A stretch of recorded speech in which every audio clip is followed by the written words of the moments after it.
Guten Morgen.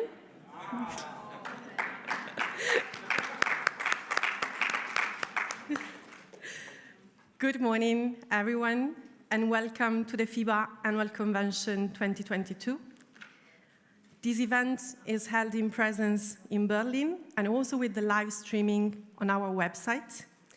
My name is Angela Frigo, and I'm the Secretary General of the European Food Banks Federation. And for me, it's really a pleasure and an honor to introduce this important event here in Berlin. Let me give you some quick information just to open the session. FEBA Annual Convention 2022 is entitled Europe in Crisis, Food Banks in Action. And it's organized by the European Food Banks Federation in collaboration with our German member, Tafel Deutschland. And we are very happy that we had the possibility, finally, to jointly organize these events with our German member. Since the beginning of 2022, the quantities of food redistributed by FEBA members have been deeply affected by the Ukraine crisis. And we have seen also an increase in donations in Eastern Europe as a result of the exceptional contributions in response to the war in Ukraine to support refugees. However, at the same time, quantities of redistributed food have decreased in Western Europe.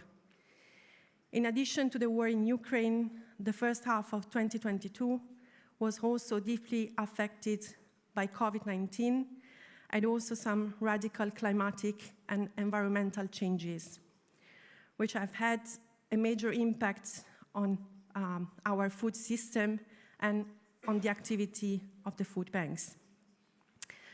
Regarding end beneficiaries, 2 out of 3 FEBA members have experienced an increase in the amount of food requested by charities, and more than 80% of our members identified the largest groups of final beneficiaries as families with children and parents, followed by elderly people and refugees from Ukraine.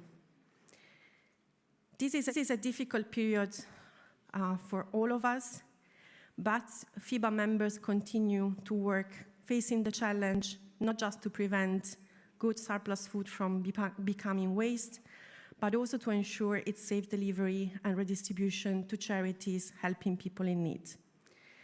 During the 2 days of this annual convention, today and tomorrow, together with our members, external partners and stakeholders, we will discuss and exchange a lot of best practices in order to become more resilient to future shocks. We are here in Berlin with 73 participants from 25 countries, including FEBA members, officials from the European institutions and international organizations, business partners, leading experts, and also NGOs, as well as more than 150 delegates from Tafel Deutschland. You can have a glimpse of the program, and it's possible to follow the event on the dedicated website annualconvention.eurofoodbank.org, as well as on FEBA YouTube channel. For the participants here in Berlin, the event is interpreted in English and in German, so you can use the headsets that are available at the registration desk in the lobby. All the materials, the presentations, and also the videos will be uploaded on the dedicated website together with the graphic recordings that Marielle Binken will do during these 2 days at the entrance of the room. She will help us with drawing to follow the flow of the discussions. And you are also invited, for those who are here in Berlin, to help her. You will see that there are some small faces on the drawing in the back of the hall. So you can contribute drawing by yourself, and you can really contribute to this drawing. For any technical question, you can write an email to annualconvention@eurofoodbank.org. And also, if you want to interact or ask questions to the panelists, you can send an email again to annualconvention@eurofoodbank.org, and we will share these questions with the panelists. Now it's the moment to really open this FEBA annual convention, and I'm really honored to give the floor for the greetings and the welcome to our President of the European Food Banks Federation, Mr. Jacques van den Schrik.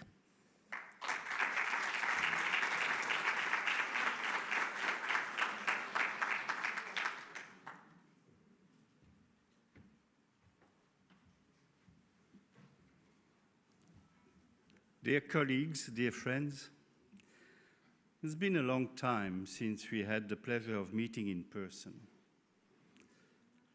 Can I say how honored and pleased I am to be able to meet you again here in Berlin. Before officially opening this FEBA Annual Convention 2022, I would like to recognize the enormous amount of work that has been put in the preparation of this event. So my sincere thanks to Mr. Jochen Brühl and his staff of Tafel Deutschland, and to FEBA management and staff for the energy and the resources that they have put in the setting up of this FEBA annual convention. A big word of gratitude also to those persons who are going to animate the various sessions organized during these 2 days. The last time we met in person was in 2019 in Rome. Many of you participated in the memorable FEBA Annual Convention 2019. Remember the inspirational vibrancy and enthusiasm that animated that convention. This is when and where #WeAreFEBA was coined for the first time. We are here, as Angela said, 73 participants from 25 countries. And I will call them one by one. And to respect a little bit the tradition, I would like us together, giving a round of applause to the representative of Albania.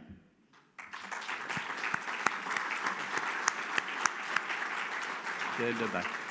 Yeah, please raise on the call of your country. Belgium.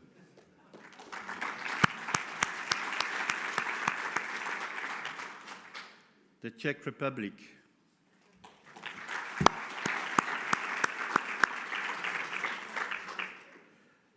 Estonia.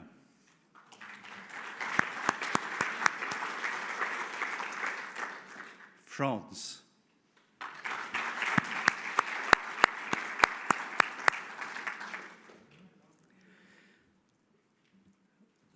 Not last, but rather important, Germany.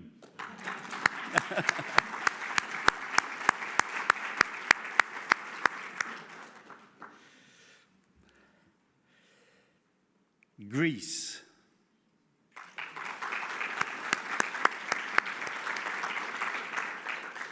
Hungary.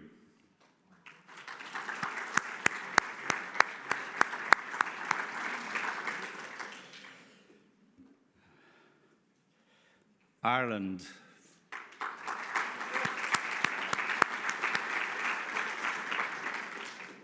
Italy.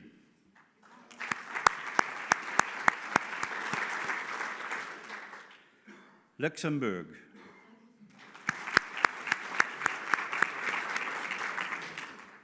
Malta.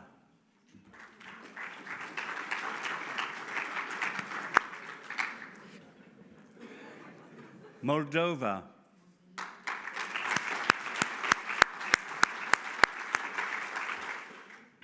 The Netherlands.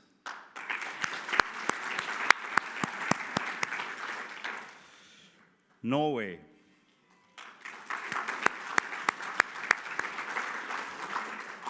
Poland.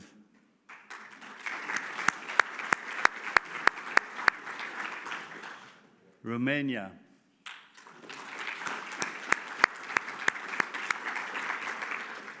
Serbia.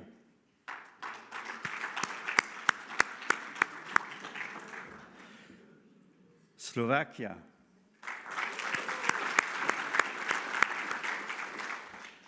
Spain.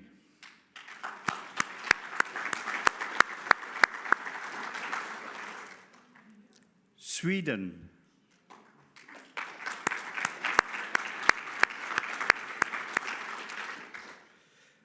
Ukraine.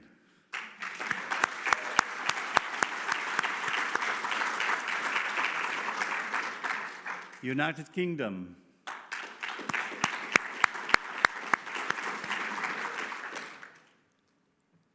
USA.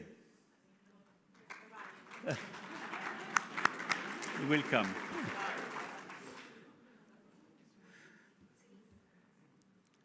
Okay, the attendees obviously include FEBA members, officials from the European institutions and international organization, business partners, leading experts and other NGOs, as well as 151 delegates from Tafel Deutschland TV.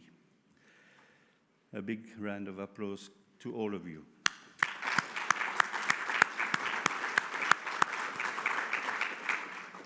I want to extend a very sincere thanks and big thank you also to the European Commission and General Mills Foundation for supporting our convention year after year.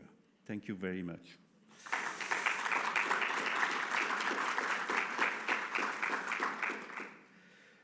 Moreover, we have most distinguished guests to honor, such as the FAO, the European Commission, and many partners. Their presence is a concrete sign of their commitment and their encouragement. Due to the unforeseen COVID-19 pandemic, with much regret, we had to cancel our FEBA annual convention in 2020 and in 2021. The FEBA annual convention took place in 2021, but virtually. But finally, we are here in Berlin. Somebody has said, "Ich bin ein Berliner," but I think you know who said that. And I would have loved to coin that one, but somebody did it before me. As we did in the past, we will stand up for the Ode to the Joy. This is the hymn of the EU, but also the hymn to fraternity and peace. It was composed by Ludwig van Beethoven in 1822, exactly 2 centuries ago. We dedicate this hymn to everyone who suffers and faces a difficult period, to everyone who lives and gives with courage, to everyone who brings people together, to everyone who shares joy and fraternity. We dedicate this hymn to the food bankers who lost their lives in natural disasters, and to the victims of the war. Before we listen to this hymn, I invite you to raise and to observe a few moments of meditation in their memory.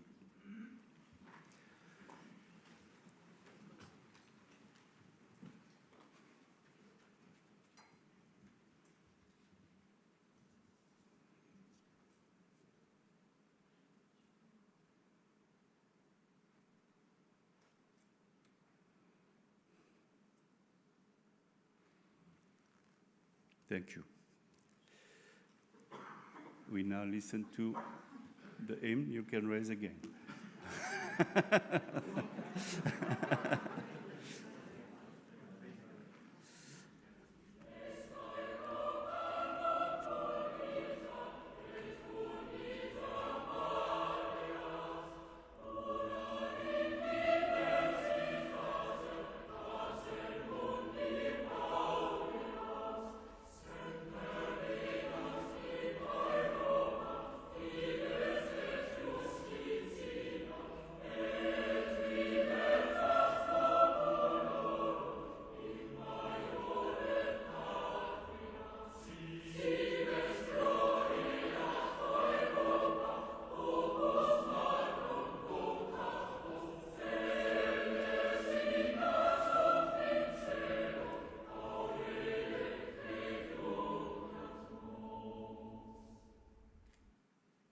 Thank you. Now you may be seated.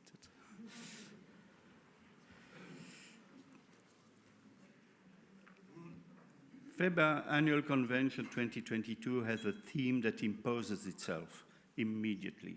There was no discussion about the theme of this convention. Europe in crisis, food banks in action. COVID-19 has been a challenge for everyone. During these difficult times, we have reconnected with the significance of small and concrete gestures of attention, because they can express better than any word the importance of people close to us. Food bankers have reorganized their task with new constraints.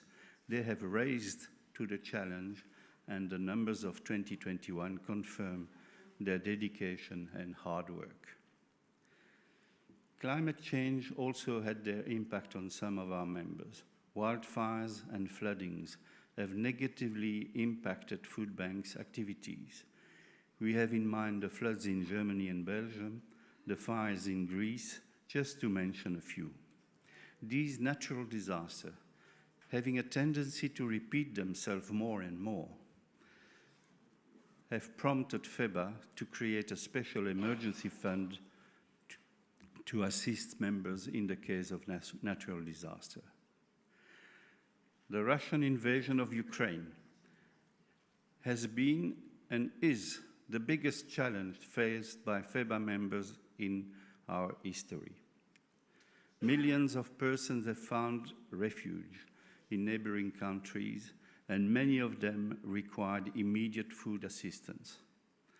Whilst this situation was developing, several FEBA members have sent very large quantities of foodstuff to food banks in the Czech Republic, in Moldova, in Poland, in Romania, and in Ukraine.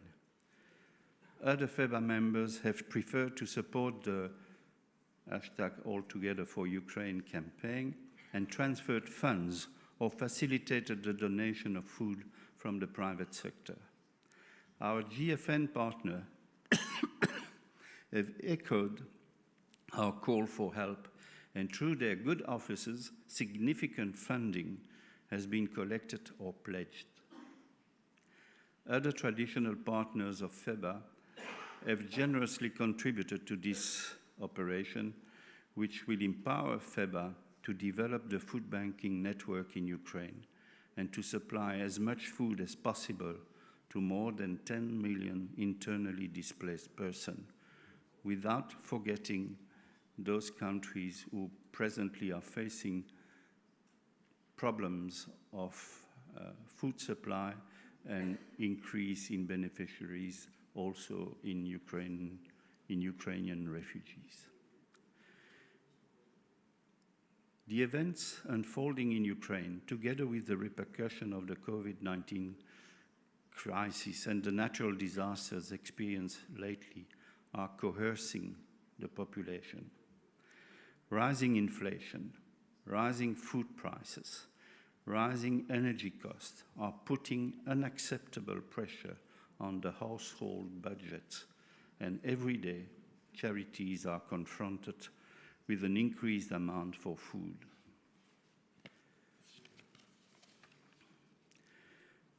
Members also face a significant decrease in food donation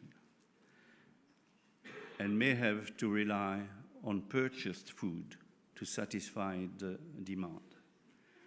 This cannot be called a crisis any longer. What we are living and witnessing today is a profound change in society, as I doubt very much that we will revert to the previously prevailing conditions. We are moving away somehow from our founding fathers' guidelines, but do we have an alternative? Not really, I think. We will have to adapt to the new environment. We owe it to the people we serve to find creative solutions to satisfy their food requirements. But we need to maintain and amplify our traditional actions in food waste fighting, in food recovery, to maintain our identity and the uniqueness of our contributions to persons. to society, and to the planet. To conclude, I wish you a FEBA Annual Convention 2022 that will enrich everyone thanks to the sharing and learning from others. I now declare this annual convention open.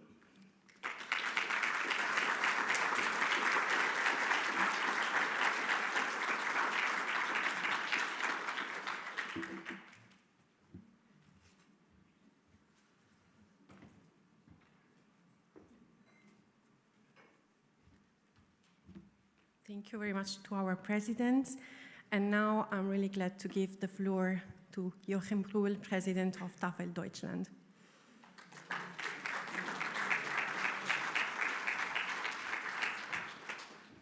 So, we changed the language, and I hope the translation is good. Ich würde sehr gerne bitten, dass die deutschen Tafelaktiven, die gerade nicht aufgestanden sind, einfach mal aufstehen, damit wir sehen, wer nämlich alles aus Deutschland hier ist. Welcome, Tafel Deutschland. Danke. Liebe Gäste, liebe Freundinnen und Freunde aus Europa, ich bin begeistert, euch alle endlich wiederzusehen. Herzlich willkommen in Berlin. Welcome to Berlin. Ich freue mich sehr, viele bekannte, aber auch unbekannte Gesichter zu sehen. Und es ist mir eine große Ehre, es ist uns eine große Ehre, dass der FEBA-Kongress nach 3 Verschiebungen endlich hier in Berlin stattfinden kann. Danke für eure weite oder nahe Anreise. Danke für die Zeit. Gestern hatten wir als Tafel Deutschland schon die großartige Gelegenheit, uns unter den deutschen Tafeln auszutauschen.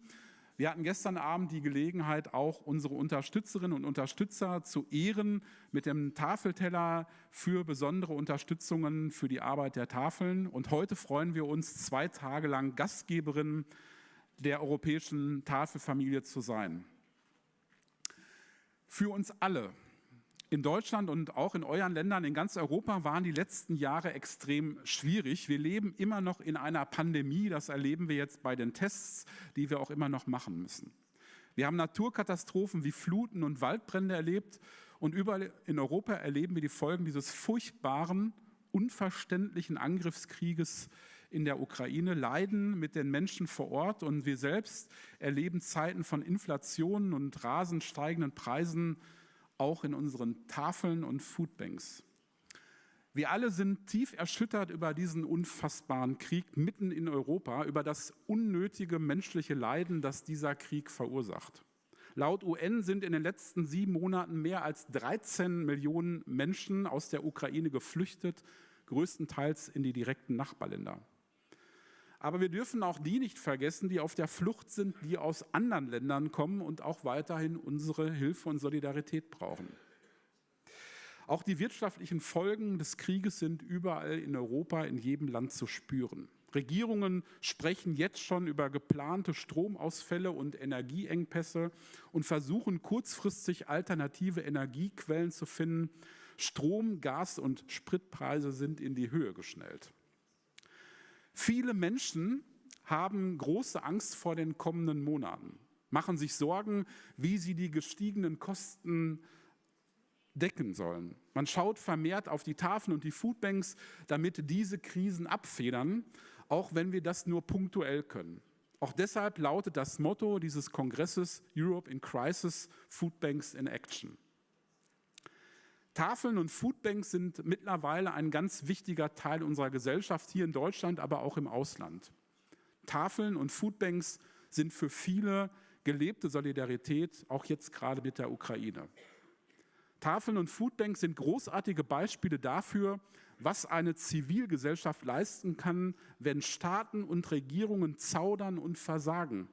Das ist traurig und schockierend, aber wahr. Und gerade deshalb ist es wichtig, dass wir uns in diesen enormen Herausforderungen austauschen, dass wir voneinander lernen und zusammenstehen, aber auch um unsere jeweiligen Regierungen auf die notwendigen Hilfen hinzuweisen und die Unterstützung für betroffene Menschen einzufordern. Alle Tafeln und Foodbanks sind mit ihren Modellen besonders, anders, Alle von uns sind wichtig, einzigartig und doch verbunden. Wir beschäftigen uns europaweit mit ähnlichen Problemen: Lebensmittelspenden, die Folgen des Ukraine-Krieges, die Rolle der Zivilgesellschaft in Krisenzeiten, dem Engagement von Menschen und Menschen, die unsere Hilfe brauchen. Genau wegen dieser Unterschiede und Ähnlichkeiten ist dieser Austausch auf diesem Kongress so wichtig. Deshalb ist es wichtig, dass wir alle hier sind. Okay, wie ihr alle vielleicht wisst, haben wir hier keinen Papst. Den hatten wir in Rom. Wir haben auch aufgrund der mehrfachen Terminverschiebungen keine hochrangige politische Prominenz heute hier unter uns. Aber was wir haben, und ich finde, das ist was sehr Beeindruckendes, wir haben hier Menschen aus ganz Europa und Menschen aus Deutschland, die verbindet, Lebensmittel zu retten und Menschen zu helfen. Echte Heldinnen dieser Krisentage, die in besonderen Zeiten nicht aufhören, Gutes zu tun, Lebensmittel zu retten und Menschen zu helfen. Nutzen wir also dieses Treffen, um miteinander ins Gespräch zu kommen. Nutzen wir es beim Essen. Setzen wir uns nicht als Länder zusammen, sondern suchen wir Menschen, die wir noch nicht kennen. Nutzen wir es, um uns auszutauschen, Kontakte zu knüpfen und verbunden zu sein. Ich sage es sehr deutlich: Europa ist mehr als Politik. Europa ist mehr als die EU. Europa sind Menschen. Europa sind immer auch Engagierte, und es ist gut, dass Europa die FEBA hat.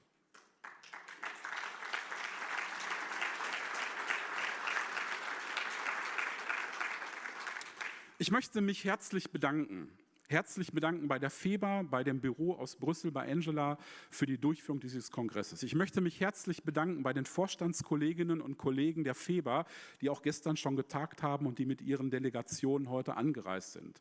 Ich danke den Mitgliedern des geschäftsführenden Vorstands von Tafel Deutschland und all den Landesvorständen, die heute auch hier anwesend sind. Herzlichen Dank euch, allen Aktiven und Engagierten aus Deutschland und auch Europa, dass ihr angereist seid. Ich glaube, dass wir wirklich in diesen Zeiten durch diesen Austausch vieles mitnehmen können. Und herzlichen Dank möchte ich an dieser Stelle auch unserem Team von Tafel Deutschland und der Tafelakademie sagen für die Organisation dieser Convention. Ich weiß, ihr habt sehr hart gearbeitet, ihr habt die Unwägbarkeiten dauernder Verschiebungen, denen habt ihr getrotzt und habt einen großartigen Rahmen gestaltet. Danke ganz herzlich an das Team von Tafel Deutschland und der Tafelakademie für die besondere gute und tolle Vorbereitung. Da darf man jetzt mal klatschen.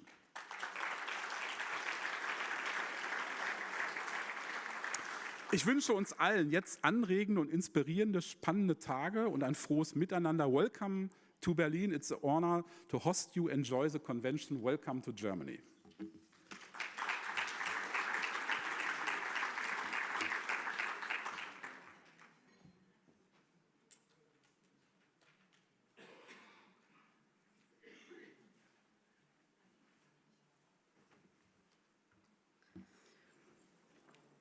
So thank you very much to our president and also to the chairman of Tafel Deutschland. We said that collaboration and solidarity is key, is central today, and also to address the future. And also for us as FEBA, collaboration and solidarity is really key. And so we are very happy that today with us we have representatives from the European Commission. We have both DG Employment, Social Affairs and Inclusion, and also DG Health and Food Safety, both representing, let's say, the double soul of the food bank, so the prevention of food waste, but also the support to the people in need, and also some partners.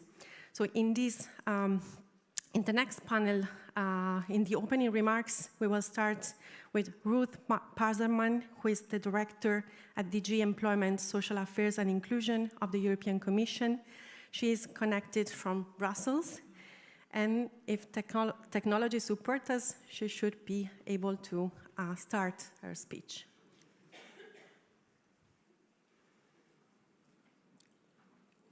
There, okay, so we can see you, but we cannot hear you yet. In the meantime, welcome, and thank you very much for joining our annual convention from Brussels.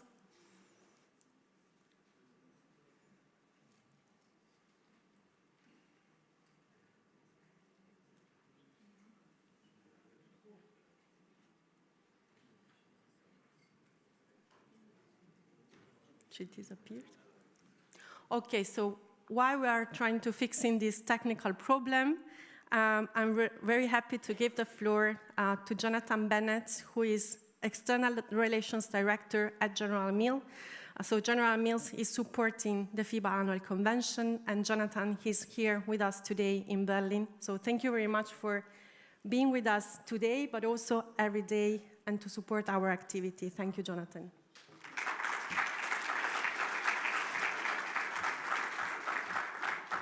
Guten Tag, everyone.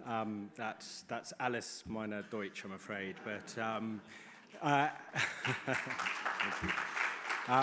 hello, I'm Jonathan Bennett, and I'm here representing General Mills. And I wanted to thank Angela, thank Jacques, thank the team for the opportunity to make these opening remarks. I'm sincerely humbled to be here amongst you all.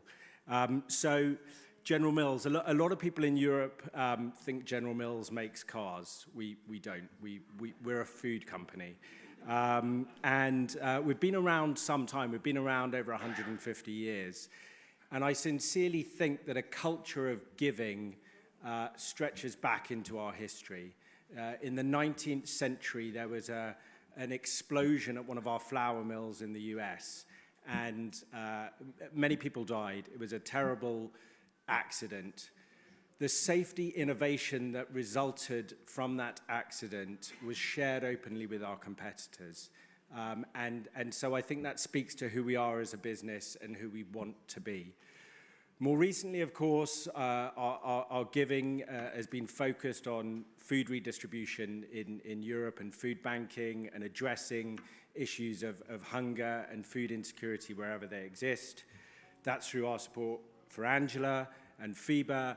It's also through the donations that they give to many of the national associations here today.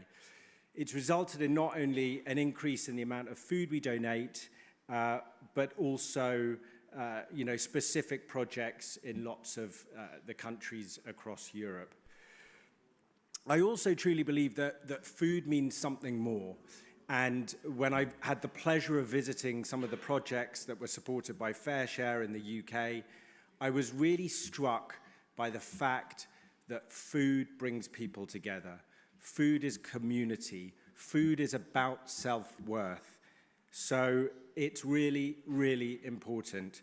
We all know about the disastrous consequences of the war in Ukraine.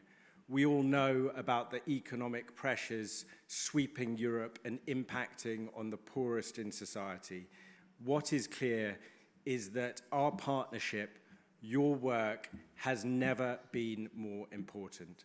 So on behalf of General Mills, on behalf of myself, thank you for everything you do.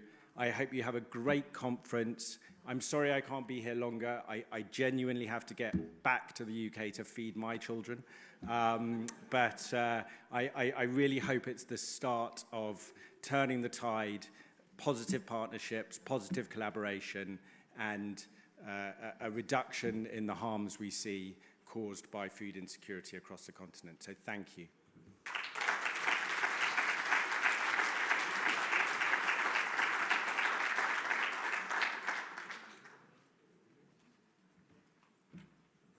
Okay, so now we should be ready with the connection from Brussels.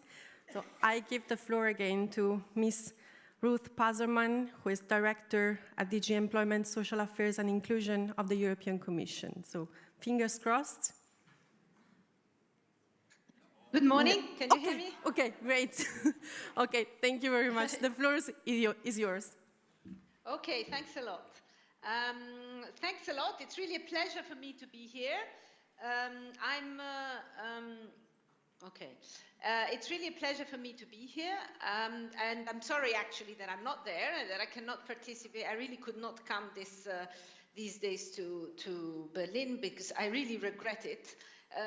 Because indeed it has been 2 difficult years that we have not been able to meet, not only me but also my colleagues, and also between you, and we have not been able to advance on, we have used all the modern technology, of course, but the possibility of meeting face-to-face has been reduced. So I'm sorry that I didn't take this opportunity.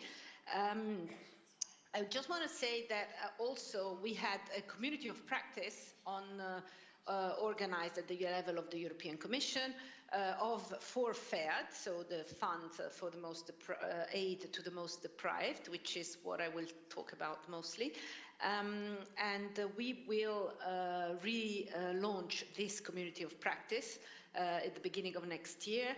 I think this is very important because really the talk with stakeholders, with you, is really important also to advance practically and to learn from each other, which is what I assume you will be also doing during these 2 days in Berlin. Perhaps, yeah, if we can move to the next slide, thank you. I will just give a short presentation on our activities on the issue of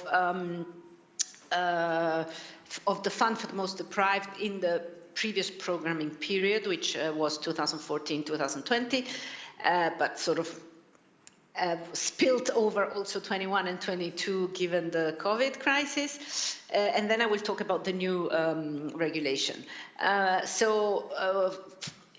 Well, previous speaker said the same. The FEAD, or in general material aid during the crisis, has been fundamental. The role of partners organization has been fundamental. FEAD has been at the forefront for the COVID crisis. We did a series of legal amendments to make it easier both to make it easier to use it, notably by allowing the use of vouchers, which was essential during the crisis because it reduced, unfortunately, the need to reduce physical contact with people. And also with we also topped up with more money with the REACT-EU, and now we also increased possibilities, for example, with higher co-financing for the refugee crisis that colleagues mentioned before. Now, if we look at if we can have the next slide, we actually. Sorry. Yeah, actually, can slide person do a bit of up and down for me, if you don't mind, because the slides are not in the right order? Could you advance still two slides, if possible? No. Next one. Thank you. Right, thank you very much. Then we will go back. I just want to say, so now we have a new regulation for the period 21-27. According to this regulation, a new ESF regulation, which has become ESF Plus, and in this new regulation, we have included a new thematic objective, M, so-called, which is looking at which is basically incorporating the ex-FEAD program. We had also an obligation, so this is what it says, yes, so we will be allowed to distribute food and goods, but we will also allow, it is also possible, so this is, it is also linked to the promotion of social integrations of the most deprived persons. These are two of the objectives of the ESF Plus regulation, point L and M. And we have maintained what we had already, the possibility of vouchers as a supplementary delivery mode. Now, if we go back 2 slides to the slide that I had there before, that is because, so within this objective M, we had, it was compulsory for member states to plan at least 3% of the overall ESF Plus allocation to these objectives, so to the ex-FEAD kind of activities, support to the most deprived, material support to the most deprived. But actually, so far, and we haven't finished yet with the programming, we are at 4.8%. So there is quite a lot of interest and support for the member states who have realized, I think, the importance of support for the most deprived in the period of crisis. And unfortunately, the needs have increased, and therefore we have. I think there is a recognition of this with much higher resources allocated to these objectives. So this is where we stand. Another point where I think it's important to look at is the issue is that we're having a new approach to the avoiding food waste. If we can have the next slide, please. Yeah, so it's very clear now in the ESF Plus, it's very clear that the food or basic material assistance can be purchased or on behalf of the beneficiaries or made available free of charge to the beneficiary. This was not the case. I mean, it de facto happened also before, but it was not clear in the legislation. And now it is very clear that it's also possible to consider donated food, and donated food can then be distributed via the ESF Plus ex-FEAD channels. And also, there is also an article that we will try as much as possible to take into consideration climate-related and environmental aspects, and in particular with a view to reduction of food waste and single-use plastics. And I think this is this remains very important for us. If you go back, next slide, please, which is not the next slide because we've done it already, it's the previous one. Thank you. Thank you very much. The reducing of food waste is one of the objectives of the Farm to Fork strategy. There is a lot of food waste in Europe. Something like 20% of food is wasted. These are the estimates of about 5 years ago, but apparently things have not improved very much. So that is why I think the contribution also of allowing donated food in FEAD is very important, because it's really, well, basically matching supply and demand. We have created a platform, EU platform of food losses and food waste. And this platform includes a subgroup which is looking at the food donation specifically. And this work will continue in order to really, because it's not so easy, you know better than me as practitioners, but it is, the supply chain has different critical points where one could act, and it's not so, both at the production level, at the retail level, and then there's a household level. So it's not so completely straightforward, but work on this is continuing to be able to improve, to ensure that surplus food is not wasted but is used. And of course, it's interesting also, in particularly for food banks. That's all I wanted to say. As I said at the beginning, we are very happy that we could meet again. I really wish you good work these 2 days, and I really also hope to meet you soon in person in one of the events that will roll out in the next year. Thank you very much.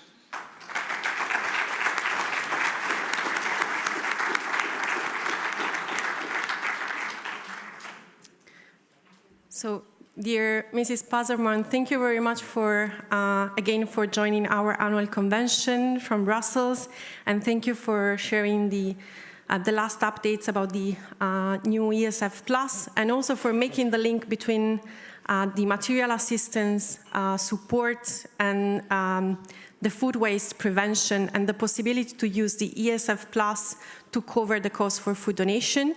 So thanks to this link that was mentioned by Mrs.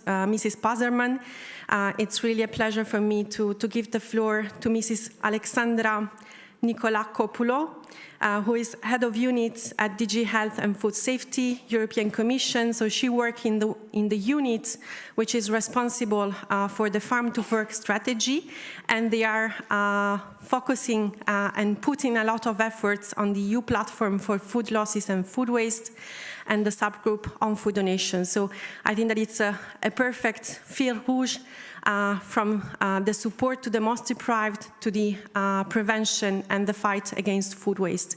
So if Ms. Alexandra is online, so okay, perfect. So thank you very much for joining us from Brussels, and the floor is yours. Thank you very much, Angela. Can you hear me? Can you hear me? Yes. Okay. Okay, so ein bisschen Deutsch. Guten Morgen und vielen Dank für die Einladung. Es ist schade, dass ich nicht in Berlin sein kann. Das wäre gut für mich, auch mein Deutsch ein bisschen mehr üben. I am actually not in Brussels. I am now in Croatia, and I was called to replace our Deputy Director General to a Congress. Really, it was short notice. That's why also I could not be there to a Congress here in Croatia, which is organized by the farming community, and the subject also is very much around food security. So first, I would really like to say that I am really honored to join you for this opening. And obviously, we can the title of this event, which is Europe in Crisis. It is very pertinent, but unfortunately, it is the ugly truth. I would also like to underline the importance of your sector and to thank FEBA and all the volunteers, which are more than 33,000 volunteers, for the crucial role you are playing in Europe to address food security.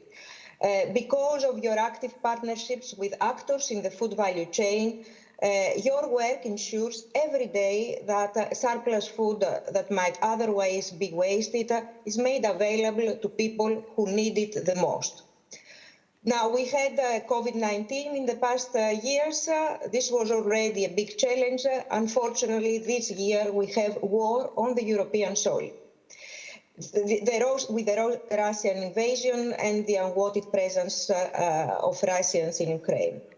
This situation has really caused many problems. We are following that. We see citizens who flee from their homes and livelihoods, and it puts all this, our global food system, under enormous pressure. And these are severe consequences that FEBA members and the co-workers and the volunteers on the ground understand and experience as front row observers and helpers. All the crises, the COVID, the Russian invasion of Ukraine, and what we call this new normal of climate extremes bring once again to the fore the issue of food security. And we see that there are very close links and dependencies between consumption, production, the ecosystem services, which makes that all the shocks to the system reverberate. So we need resilience. And resilience, when we call resilience, we mean the ability of our system to persist in a functional way, despite any kind of shocks, and to ensure that we have a stable food supply chain. And this can only be done if we have sustainability. We have a big agenda with a farm-to-fork strategy that has been adopted now in two years ago. There is a lot of discussion around the ambition, the feasibility, how the different actions of the farm-to-fork strategy take into account the food security issues.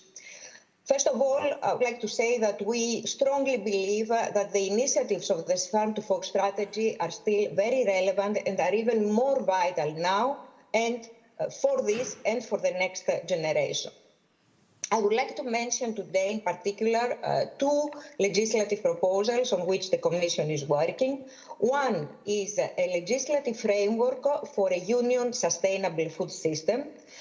This initiative aims to establish new foundations for future food systems, to promote policy coherence, to mainstream sustainability in all food-related policies, and also strengthen the resilience of our food systems.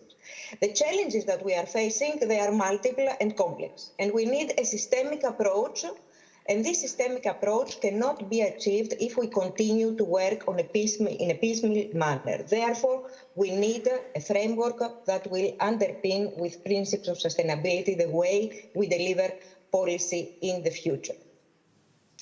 So, a food system is not sustainable when there is overproduction, and where surplus food is being lost in the fields or wasted and thrown away at any stage, be it at processing, retail, food services, or in our households. So actions have been taken today to reduce food loss and waste. The question is, where do we stand today? Have we advanced sufficiently at a scale and at a pace that we feel that we are able to reach the ambitious target 12 of SDG, the 12.3? to which both EU and the Member States are committed. Therefore, the second initiative that I would like to mention is the forthcoming proposal by the Commission to set legally binding food waste targets at EU level.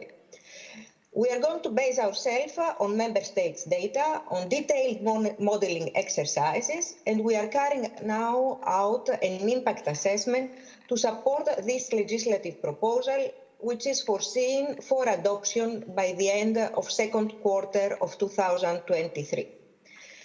I must say that this is the first time that such a commitment would be made for a region like Europe of this size to have in the legislation legally binding targets that would be supported by an EU-wide monitoring of food waste levels. We know that not all food waste can be prevented. But we also know, all of us, how immoral it is to throw out perfectly fine, edible and safe food when so many people are hungry. Today, food availability, at least at short term, is not currently at stake in the EU. However, food affordability is a growing concern for many households, with over 36 million people who cannot afford a meal with meat, chicken, fish, or any equivalent vegetarian every other day.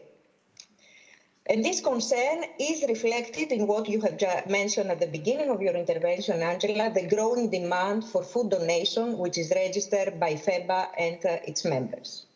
The numbers, they speak for themselves. Above 900,000 tons of food are distributed in 2021 to almost 12 million of the most deprived people. And we now hear that 2 out of the 3 FEMPAD members experience an increase in the amount of the food which is requested by the charities. So we must ensure that more surplus food is made available for human consumption. Since we established the EU platform on food losses and waste, facilitation of food donation has been one of the core issues that we have worked with. We are now in the second mandate of the platform. FEBA, which is a highly valued, very constructive founding member, this year is co-chairing one of the subgroups, specifically the subgroup of food donation.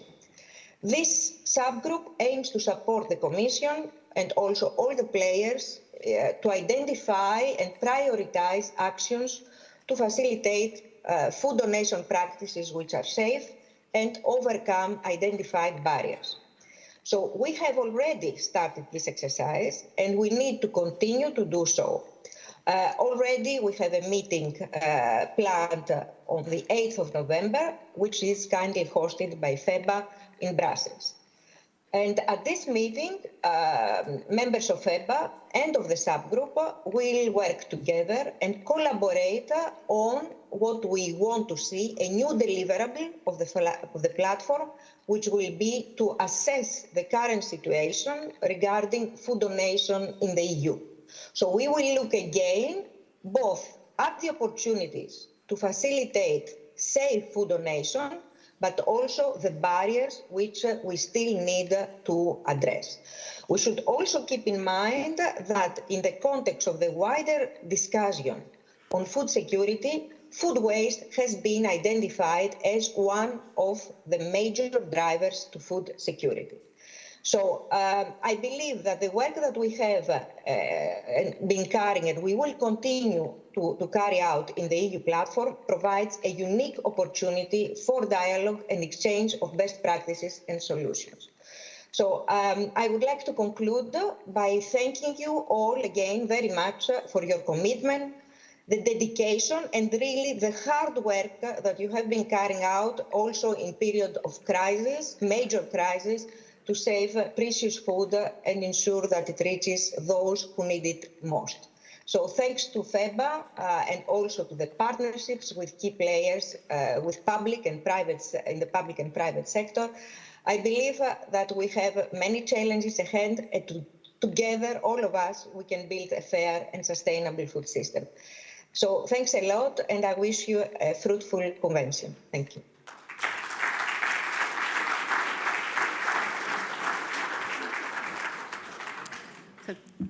Thank you very much, Mrs. Nicolacoulou, for joining us from Croatia and not from Brussels. And thank you for spending your time with us today. So now we will move to the next panel discussion, and we will have high-level speakers. So we heard also from the previous speakers that food security is under the spotlight, and we have to seriously address issues not only as sustainable, available, and nutritious food, which is obviously important, but also food affordability. So how can we ensure food security, especially for the most vulnerable groups, and deal with future emergencies or crises that emerge in relation to the food system? So in the next panel, we will have two speakers. We will have Mrs. Rosa Rolle, who is Food Loss and Waste Team Leader at the FAO, and we will have Fabien Santini, who is Deputy Head of Unit, and he is also responsible for the expert group of the European Food Security Crisis Preparedness and Response Mechanism, which is an expert group that was created to respond to the crisis, to the food security crisis that started with COVID-19. But of course, this expert group is continuing to work also to address other crises. So I will give the floor to Mrs. Rolle from the FAO. Thank you very much. Can you hear me? Yes, perfectly. Okay, great. Now the first slide, please. Okay, good morning. First of all, I wish to thank FEBA for inviting a contribution from FAO, which I'm very pleased to deliver on behalf of FAO today. In my presentation, I will share a few perspectives on the subject of building resilience and transforming agri-food systems toward improving food security and nutrition. I will also talk a little bit about how FAO is engaging around some of the areas of work that are addressed by food banks, in particular the work that FEBA is doing. So the next slide, please. Today, we know that across the globe, there is enough food produced and in stock to meet dietary energy needs for everybody on the planet. Next slide, please. However, the last 2 years have created unprecedented challenges for food systems globally. Could you kindly move to the next slide? Okay, so the world is currently facing a worsening food crisis caused by the interlinked shocks of the COVID pandemic, climate change, and the armed conflicts, including what is happening currently in Ukraine, the crisis in Ukraine. And that is impacting food security, nutrition, human health, as well as planetary health. The next slide, please. The State of Food Security and Nutrition, published in July of 2022, reports that up to 828 million people across the globe today suffer from hunger, while 3.1 billion people cannot afford a healthy diet. And as we know, diet quality is a critical link between food security and nutrition. Poor diet quality can lead to different forms of malnutrition, including undernutrition, obesity, overweight, as well as micronutrient deficiencies. And according to FAO's data, the average cost of a healthy diet globally in 2020 was $3.54 per person per day. And that was 3.3% more than in 2019 and 6.7% more than in 2017, respectively. The next slide, please. But at the same time, approximately 14% of the world's food is valued at $400 billion is being lost on an annual basis between harvest and the retail market. And a further 17% of food is which is an estimated 931 million tons of food, is wasted in households, in the food service sector, and in retail. And of course, we know that food loss and waste account for 8 to 10% of global greenhouse gas emissions. And also, they consume 1/4 of the world's freshwater use by agriculture and make use of increasingly scarce land and land resources as well. The next slide, please. As you know, food availability and access vary from across regions and for different country income groups, especially where foods that contribute to a healthy diet are concerned. And we looked at some of the statistics from Eurostat in 2020, which note that in the EU, an estimated 20% of the total food produced is lost or wasted, while you have approximately 36.2 million people who cannot afford a quality meal every other day. Next slide, please. So really, when we start to look at what is happening in terms of the global context where hunger is increasing and at the same time we have all of these challenges of food loss and waste, it really forces us to take a closer look at what is happening there. When we look at food security, the definition according to FAO in earlier on, I think it was 2002, speaks to the fact that it exists when all people at all times have physical and economic access to sufficient, safe and nutritious food that meets their dietary needs and food preferences for an active and healthy life. And it has four main pillars: access, availability, utilization, and stability over time. And what we know is that food loss and waste impact food security and nutrition in three main ways. First, it reduces the global availability as well as the local availability of food, and it has a negative impact on food access for consumers as by tightening the food market, it's also contributing to increasing the price of food. And thirdly, food loss and waste has a longer-term effect on food security that results from the unsustainable use of the scarce natural resources, the land and the water, that are used, on which the future production of food depends. So we have to think of our context now, but also look at what is likely to happen in the future.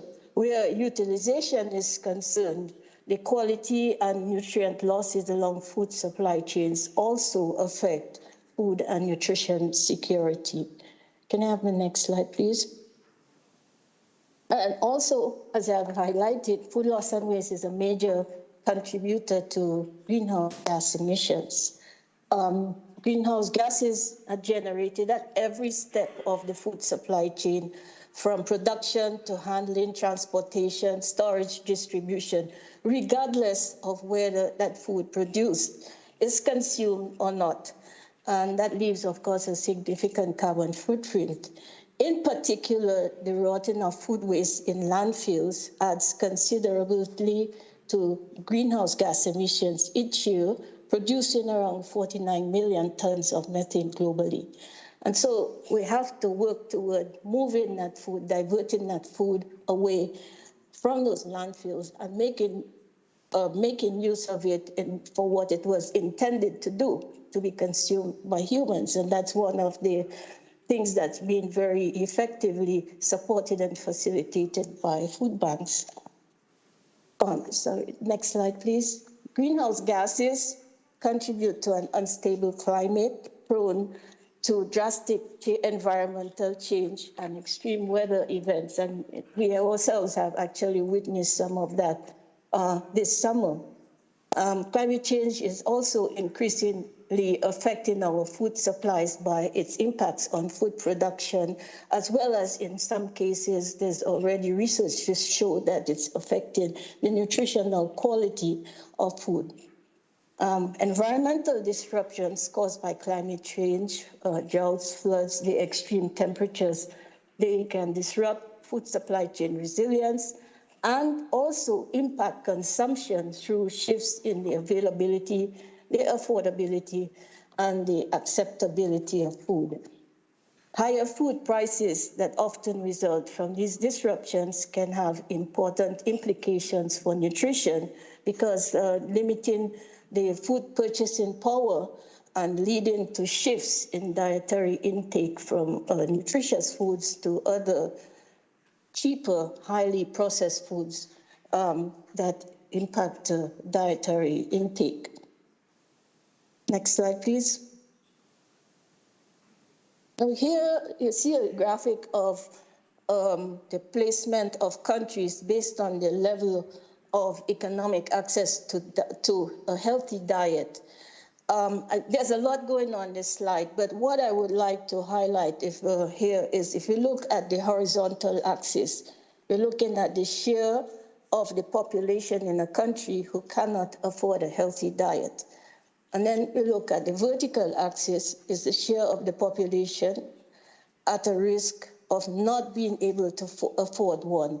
And when we look here at the bottom left-hand corner, the green segment, you see that the vast majority of European countries are in that bottom green segment. Now, FAO, to make this graph simpler, a number of the higher income countries have been removed from the graphic to help to actually project what is happening. And what this means is that in this region, the European region and many of the developed countries, the share of the population who cannot afford a healthy diet and at risk of not being able to afford a healthy diet it's very low as compared to the other regions of the globe, of other parts of the globe, those in blue, yellow, and orange. So what we learn from this graph is that in order to ensure affordability of a healthy diet, either the cost of food must come down or the incomes of the vulnerable population must increase, or both must be supported through social protection programs or both. Indeed, social protection is an essential building block of resilience. The next slide, please. Our agri-food systems must become more resilient to all of the increasing shocks and stresses that are now being experienced in order to, if we are to preserve their functionality and ensure food security, nutrition, and the livelihoods of millions of people. Ensuring economic access to sufficient food for a healthy diet at all times is a key dimension of agri-food systems resilience. And a truly resilient agri-food system must have the capacity, robust capacity, to prevent, anticipate, adapt, and absorb and transform in the face of any disruption, which is not what we saw. And that's where we saw all the weaknesses in the food systems on the onset of the COVID-19 pandemic. Such resilience addresses all dimensions of food security, but it focuses specifically on stability of access and sustainability, which ensure food security in both the short and the long term. The next slide, please. Here we see graphically the linkages that I have just outlined. So in relation to food security, agri-food system resilience is defined as the capacity over time of the agri-food system in the face of any disruption to sustainably ensure availability and access to sufficient, safe, and nutritious food for all, and sustain the livelihoods of food systems actors. So building resilient agri-food systems should be a key policy objective and must ensure that all components of agri-food systems function over time. And again, that necessitates mainstreaming resilience in the agri-food policies and coordination across all relevant sectors and layers of government institutions to ensure that policy coherence. Next slide, please. So based on all that I have said so far and thinking through the work that food banks are engaged in, they play a very critical role in terms of food systems transformation because they are fully engaged in reducing food loss and waste, in fighting food insecurity, and also in contributing to food system sustainability and functioning, as well as an important complement in building food system resilience, which have really shown very well in the context of the COVID-19 pandemic, and also currently. So, in fact, the work that is being done by food banks aligns very well. Next slide, please. The work that is being done by the food banks, in fact, aligns very well with FAO's work to address hunger and food loss and waste reduction. Sorry, I'm on the next slide. Okay. FAO, through its strategic framework, prioritizes and addresses reducing food insecurity, hunger, and malnutrition. That links to Sustainable Development Goal 2, as well as improving the resilience of agri-food systems by making them more sustainable through reducing food loss and waste. And that's SDG 12, and specifically target 12.3, toward generating win-wins across all dimensions of hunger targets by improving food availability, nutrition, access, and generating beneficial environmental outcomes in the process. So FAO engages around areas of work addressed by food banks through specific work activities that address also zero hunger, food loss and waste measurement and reduction, working on social protection, the right to food, and data collection that is designed to inform evidence-based policy development to improve nutrition and reduce food insecurity. So we certainly hope, we certainly see some scope for sharing and learning between and among various food banking initiatives of FEBA and other systems in different contexts to help inform the development of evidence-based policies that could support resilience building across agri-food systems toward delivering safe and nutritious food for all. This concludes my presentation. I thank you for your attention.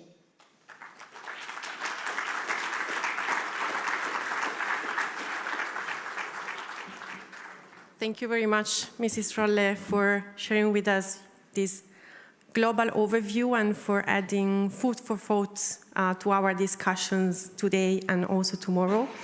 And before giving the floor to Mr. Santini, Fabien Santini from the European Commission, I would like also to greet a very warm greet to all the people that are following the live streaming, because well, the annual convention is taking place here in Berlin, but we also send our best greetings to those who are watching the streaming on our YouTube channel and on our website. So maybe an applause to those who are following the streaming. And also just a reminder for everyone, so after the annual convention, so in the coming days, we will publish all the videos and all the presentations on the website. So you will have the possibility to find all the materials and watch the videos on demand in the next days. I will give now the floor to Mr. Santini from the European Commission, who is online. Hi, good morning. Good morning. Sorry, I had problems to find my microphones. Okay, no problem. We can hear you. Well, it's a pleasure to be with you. Not a pleasure to be online, but I would have preferred to be with you, but it was difficult. So pleasure to still be able to talk to you today. I'm Fabien Santini. I'm working in DG Agriculture and Rural Development in the Commission. And of course, given that I'm in the DG Agriculture section of the Commission, I will have perhaps a certain agricultural angle to our discussion on food security. But as you had already very interesting presentations by my colleagues from DG Ample and DG Santé before, and also by Rosa and the FAO, I hope this will be an extra piece in the puzzle. So clearly food security came back on the agenda of our daily news. If you listen to the radio, you read the newspapers, food security is all over the place. This was not the case if we go back 3 years ago. Food security was taken as a given in the European Union as something that was not a real debate. Of course, I'm talking about the EU level, not on the global aspect. But the COVID acted as a wake-up call that this was not a given, even in the EU. You probably, being in food banks, were very well aware of this before the COVID, but for the general debate, it was more something new. And we saw these long lines of trucks, these empty shelves, during the COVID, and that's where the topic of food security emerged. But then after the COVID, we got out of the COVID and we entered in a new phase, a new type of crisis, the energy related crisis. And then we realized also that food is energy, in fact, and that a shortage in energy is directly impacting the food production and the food availability. In terms of costs, the farmers and also the fishers that are producing the food and also the processor, they are using energy and they are facing incredibly higher costs directly from their use of energy. You also see in the press that for agriculture in particular, the question of the issue of fertilizer and their direct link with energy costs are an extra element that makes the energy crisis impacting directly the production and therefore the price of foods. And this is passed to the retail. And if I take the last figure for the food inflation in the month of August, 1 year of food inflation, it's 14.3% in the EU, with some countries where we are well above 20%, which are figures that are completely out of the range of what we knew in the 30 last years of the European Union. And of course, for households, this food inflation is accumulating with the increased price of energy. And so it's even more squeezing the capacity of our households to maintain their level of life. So a clear problem of food affordability, but we consider in the Commission we are still in a situation where we don't have a risk of food availability in general, in terms of overall food supply to the EU. We remain a bloc where we are a net exporting bloc of agri-food products, and there is a lot of margin before we are faced with availability issues. Even though the developments of the war in Ukraine is of course affecting this question, for the moment more for the global level, but we have to be attentive to this. So this is the situation. I would like to come on 3 consequences for the Commission from the agricultural side, but you will see that it touches at the whole agri-food chain in the end and the food system. 3 consequences. The first thing is that this wake-up call of the COVID led us in the Commission to step up our level of preparedness to face crisis. And I will talk to you from the agriculture and food side, but this is This is something you could say for all the economic sectors, from the energy sector, from the transport sector, from the cyber attacks issues, for the industry side with the critical entities directive that has just been proposed, etc., etc. There's a big number of initiatives at EU level that are aiming at stepping up our state of preparedness. And in the case of food, this was crystallized, food and agriculture. This was crystallized by the creation of a new mechanism that is called the EFSCM, the European Food Security Preparedness and Response Mechanism. Not the best name and acronym I know, but we are getting used to it because we use it quite a lot. Where we have the pleasure to have FEBA represented in the mechanism, and we thought it was very important that FEBA was represented, and it's an opportunity for me to thank you and your secretariat of all the good cooperation in the mechanism itself, and also in the run-up to the mechanism and all the consultations we had before. So this mechanism is not really a policy mechanism. When you say the word mechanism, you have the impression that you will have a kind of a triggering of specific policy tools. It's not really about this. It's about more. It's a mechanism to ensure that there is a proper cooperation and exchange of information, improvement of what the information available is there, a better common understanding of where are the problems structurally in terms of vulnerabilities of the food chain, and ad hoc when there is a concrete problem. And you might say that it's just discussing and cooperating, but in times of crisis, having a forum where you can discuss this thing, exchange and debunk the false information, go straight to the priority. This is in fact not nothing. It's really a huge part of what is needed when you are dealing with being prepared to face a crisis.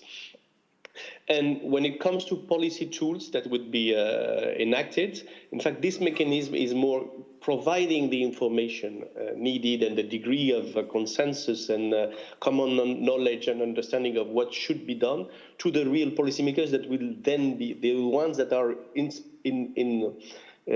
charge of the appropriate policy tools to respond to the crisis. And in case of agriculture, clearly the CAP, the Common Agriculture Policy, have the tools. And we'll see that, right? Because I will describe you a little bit what we did in the two last crises. We have the tools in our policy, in our toolbox of policy tools. We have them in the CAP, but also for the fisheries in the Common Fishery Policy, for the question of food safety, because it can be interacting with this in the food law. There is this kind of tools, etc., etc. Another little element of this improved degree of preparedness I wanted to mention is the very recently adopted proposal of the Commission on creating a single market emergency instrument.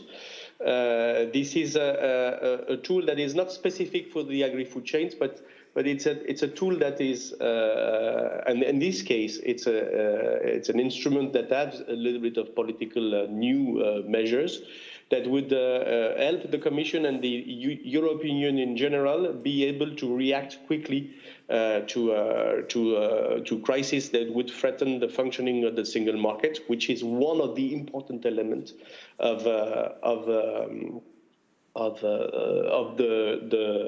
ensuring that food supply arrives to the consumers in a proper way.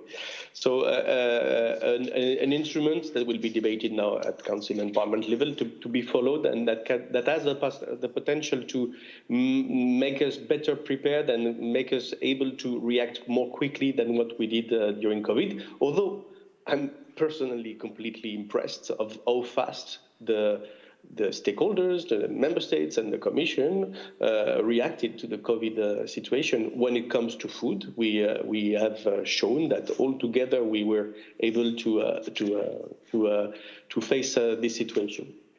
A second point I wanted, so preparedness. The second point I wanted to quickly go through with you is which kind of response did we give,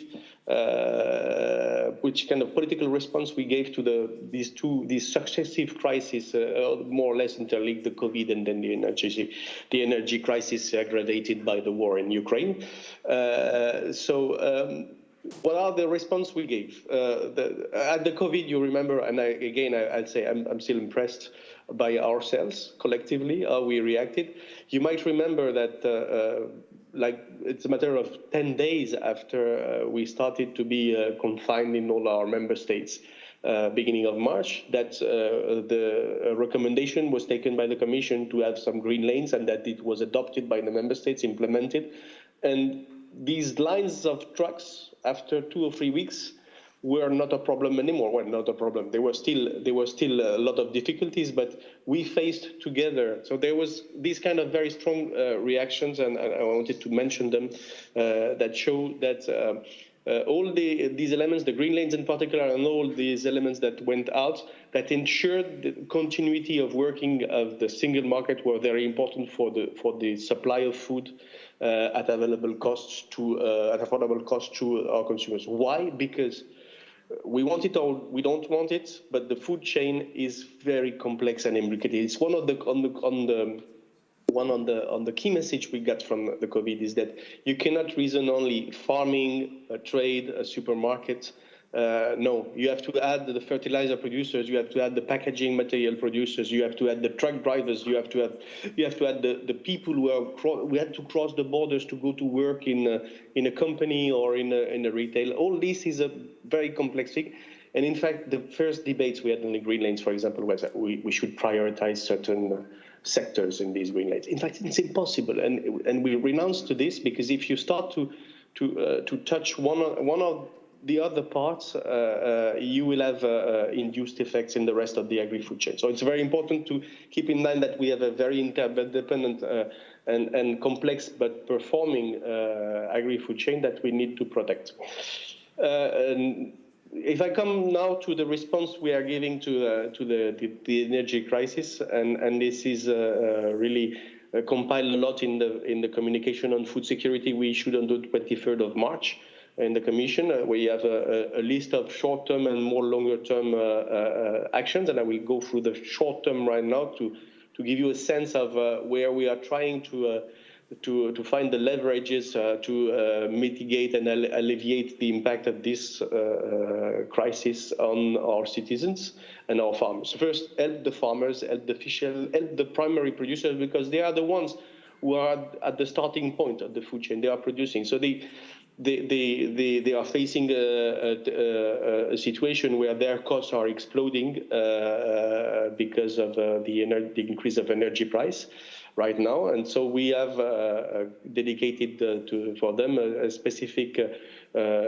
exceptional support crisis package in March of 500 million euros that can be tripled with state money and member state money for assisting the farmers. But we have not only assisted the farmers, we have assisted also all the other actors of the food chain, the business and the food chain, to face these things through the successive temporary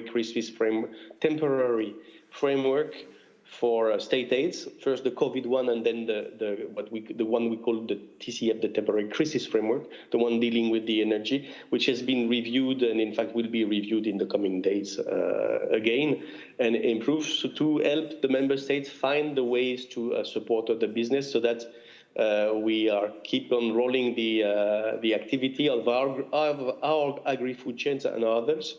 I will also mention the recent energy markets intervention that have been announced, including by our President, Ms. Ursula von der Leyen, at the State of the Union speech, because they also have, in fact, as the main driver of all these crises is the energy. It's very important to try to tackle the problem at the root and find ways to an important thing for you is in this communication of March is the recognition that, and I was glad to hear, in fact, Rosa mentioning it just before me, that the social policy is very important for helping the most deprived among us to not be left and more penalized by this situation.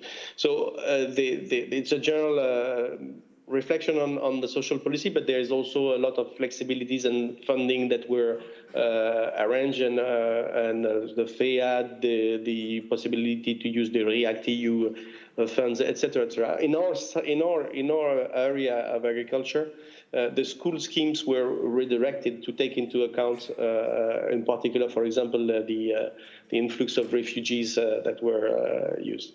And another thing that I wanted to mention is that we had the opportunity to finalize this discussion at council level about the possibility to reduce VAT for food.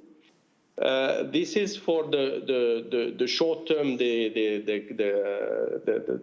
short term, but we should not forget the longer term. And Alexandra before me mentioned this framework where we are working in terms of sustainable and resilient food systems, which should be our goal at the medium and long term. And the fact that we have to respond on the short term should not deviate us from the path, because in fact, this strategy, and Rosa also said it, if we want to be less dependent on this kind of crisis and be more resilient, be more quickly ready to rebound from crisis, it's very important to have the food systems that are the most sustainable possible. It's like sustainability is not the problem, contrary to what sometimes you have in the debate. It's the solution. We are in a win-win situation by defending. And I will just take two examples, because if I start to present the whole farm to fork, we are strategy. We are there still late this afternoon. I will just take two examples, and one which is important for two examples that are more agricultural centered, I would say. The first thing is, how can we get our food systems, and we recognize that we have to get our food systems be less dependent on fossil fuels. And we have that's a rather evident conclusion now that we have a crisis driven by the prices of fossil fuels, in particular natural gas. But we have a lot of possibility in the farm to fork strategy and around it, where we have leverages to enter for medium and long term to a situation where we would less depend on fossil fuels, and we need to accelerate this transition. So a few examples: fertilizers, nitrogen fertilizers are produced with natural gas today. We have to accelerate the fact that they will be produced from renewable energy and water through hydrogen as soon as possible. This means that there's an investment gap, but we need to do it. We need to recycle more. We were talking of food waste just before, but there's also nutrient waste that we should fight, and we should better recycle the nutrients so that they are not lost and result more in pollution than going back to the plants that we need. We need to invest in plant proteins, pulses, that are the plants that are themselves fixing nitrogen in the soil instead of using fossil fuels to do this. We need to improve the use of the nutrients by more precision farming, etc., etc., etc. So we have a lot to do. There's a lot of work, but it's something that we need to accelerate. This transition needs to accelerate. Another example that I wanted to mention is the importance of a well-functioning food chain. In fact, we also read very often stories of disputes between farmers and processors and retailers about who gets the good value of it. This is a sign of a food chain where we feel we miss a bit of an element of trust between the traders. A well-functioning food chain would, on the contrary, allow all the actors of this chain to work together, find the appropriate distribution of value added between them, so that in the end it's the most efficient and brings to the consumers the food at the best price possible, given the different stages we have on the chain. For this, in the Commission, it's important, and it's also an element that is recognized in the Farm to Fork strategy.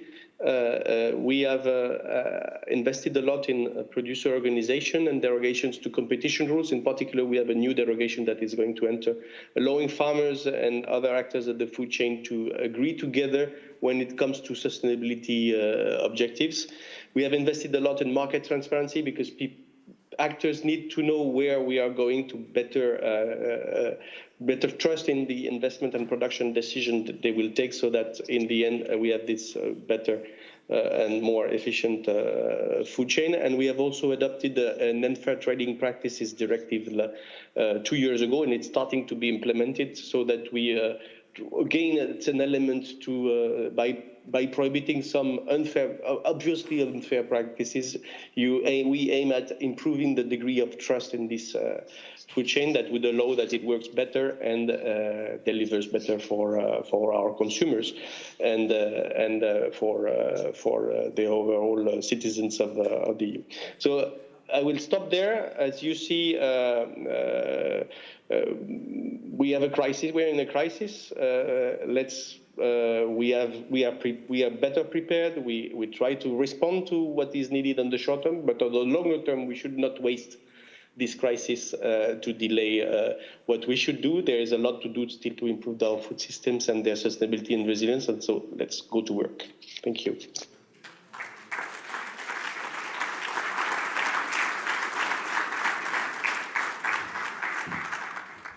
Thank you very much, Mr. Santini, for adding more inputs and more thoughts. So I guess that we will have a lot of content for our discussions and our dialogues today and tomorrow. So I thank again Mr. Santini and also Mrs. Rolle for their interventions. Now we need just a couple of minutes to change a bit the setting of the stage. So if you want, you can stand up. You can have a look at the drawing in the back of the room. But please do not go, do not leave the room, do not escape. We will prepare the stage and then we will start in 5 minutes with the next panel.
Yeah.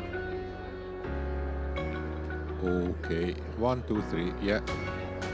Is it working? Yes, it is working. So please, everybody, sit down. Come in. Get some Hungarian. Get your asses in here. No, I think it's better if you already come. We all yes? We've already lost 15 minutes, so. I'll keep mine really short. No, no, I won't.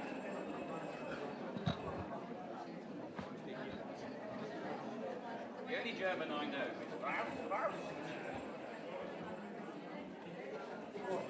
We are looking for Dimitris.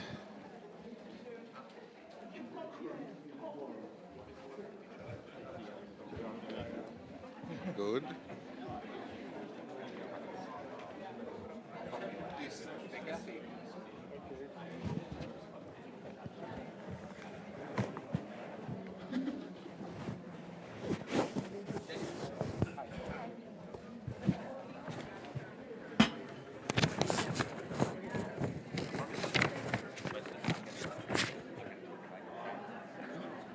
Why are you wearing American?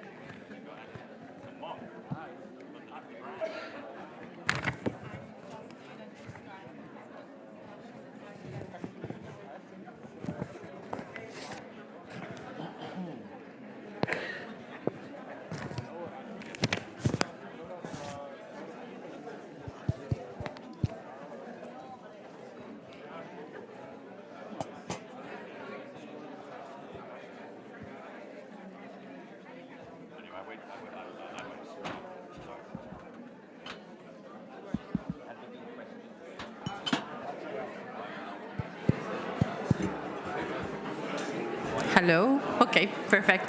So, welcome back. I hope you enjoyed this short break. Good. So we start with the next panel. So as we said, the title of this annual convention is Europe in Crisis, Food Banks in Action. So the next panel discussion, you can see some of our members, some of our food banks, and they will share with us their actions, so how they have responded to different crises. I leave the floor to Balázs Csek from the Hungarian Food Bank Association, who will moderate this panel discussion. Thank you, and thank you for the panelists for accepting this invitation. And I would like first to introduce our panelists. We have Salvatore Maggiori, General Manager of Fondazione Banco Alimentare from Italy.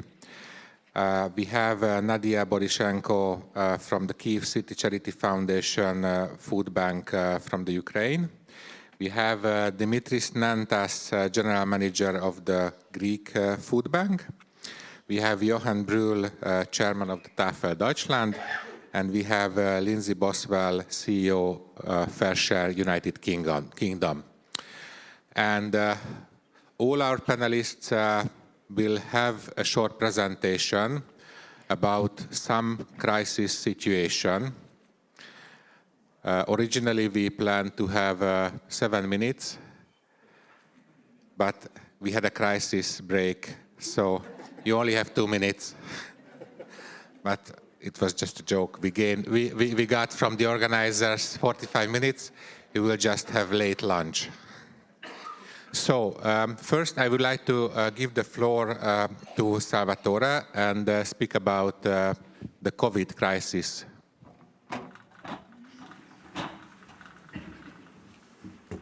Can you hear me? Yes. Yeah, first of all, I think that to explain what's happened in Italy with crisis of COVID, I have to explain the general context of that moment. In March 2020, when COVID exploded, there was a lack. Can I have the first slide, please? Next one? No? Come on. This is not the right presentation.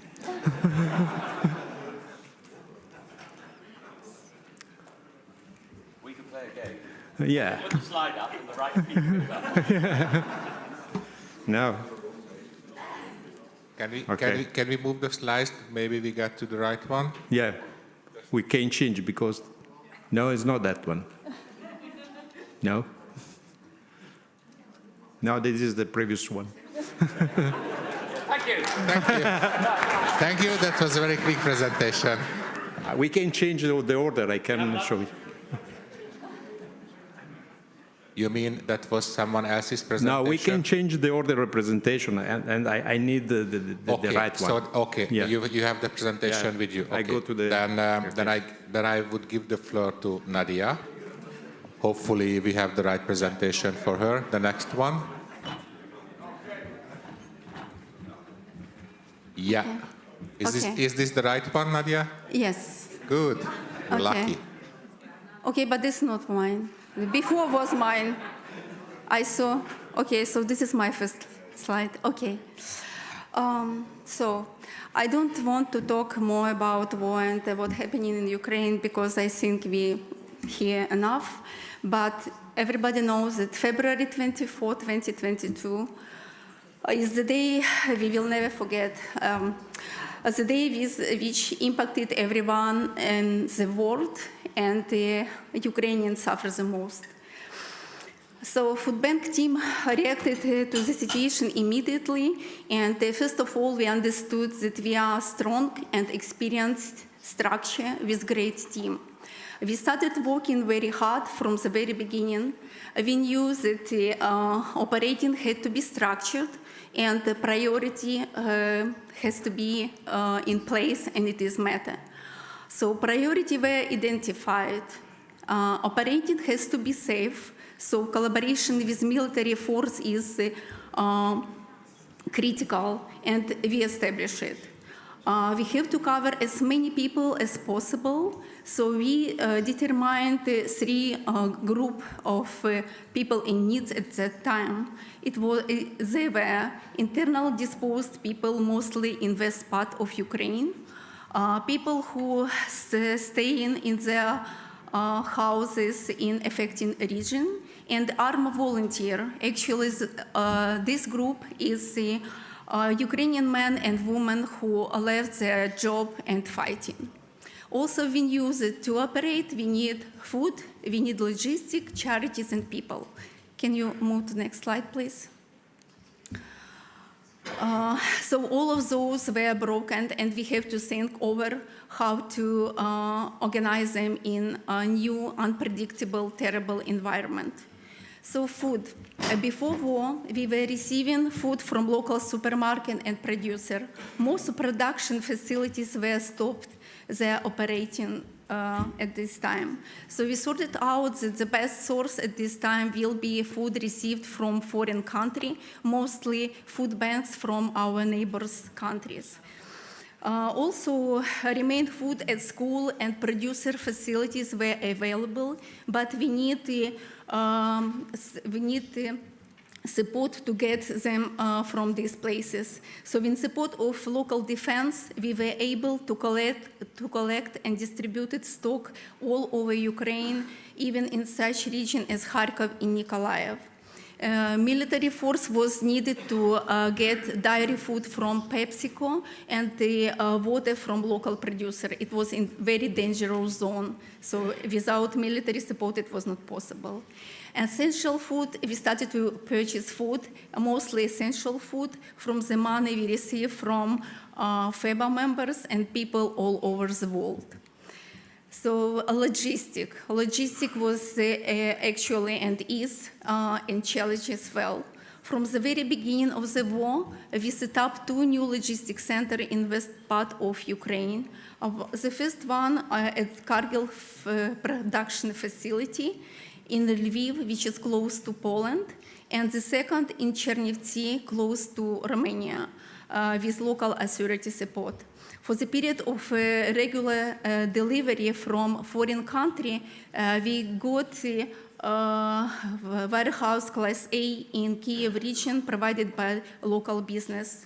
When the delivery slowed down, we moved to a logistic point in downtown in Kiev, which is provided by governmental, and this location is mostly for packing and for delivery purposes. All those allocations were granted for free, so all people in Ukraine were involved, local authority and governmental people as well. Food transportation was challenged as well, and we were facing with the shortage of fuel, and special passes to move within country was needed. So governmental supporters and food bank was able to get all permissions and passes, and we were able to use our transport to pick up food, mostly in Kiev region, and deliver them for a very hot spot, Bucha, Borodyanka, and Ivanki. Charities also were broken, and from 124 organizations we were working with, only 56 were operating. So many people from small businesses and big corporations, also hospital, were volunteering for us. With their support, food was reaching Nikolaev, Kharkiv, Chernigiv, Nizhyn, Alexandria, Sumy, Odessa, Lugansk region by vans and train. All they covered transportation costs themselves. People. So employee and volunteer is our treasure. Obviously, some team members decided to leave Ukraine, some moved to west part of Ukraine. There were a period of time when many people, many employee and permanent volunteers were on the road. Some with kids, some with pets, some even pregnant. At this time, there were 2 team members who did not flee. The major task at this point were support team, adjust food bank structure, including set up new logistic centers, organize paperwork for foreign deliveries, which we never did before. Restore the working space with PC, printer, and so on, because a volunteer and the employee were moving and lost all this stuff. Our 5 employees and 33 permanent volunteers who were on the land, they are heroes. They did a huge job. Without FEBA and FEBA members, all jobs were not possible. Can you move to the next slide, please? Thank you all. Special gratitude for Estonia team and Pete and Ketu for all time of communication with us, and the Cargill volunteer to let our 6 pilot trucks happen. First truck crossed all borders and was on the way to a warehouse in the Lviv region on March 7, and it was a win. Thank Isabel, I don't know if Isabel here, but still. Thank Isabel and Portugal team. Thank Alexandra and the Austria TAFEL team for helping us in first day of the war and support us with food and finance. Thanks Polish, Romania, French, Czech team for support. Thanks Greece. Thank Hungary for truck of food and finance support. We appreciate a lot. I know there is no Lithuania representative here, but I still would like to express our deep gratitude to Simonas and the team for support from the beginning till now. They never stop. We recently received 4 trucks of food and 1 truck on the way to Lviv now. Thanks for introduction us to Mikhailo. This is our new food banking member who is a very successful and successful businessman in Lviv, and he is with us from the war started till now.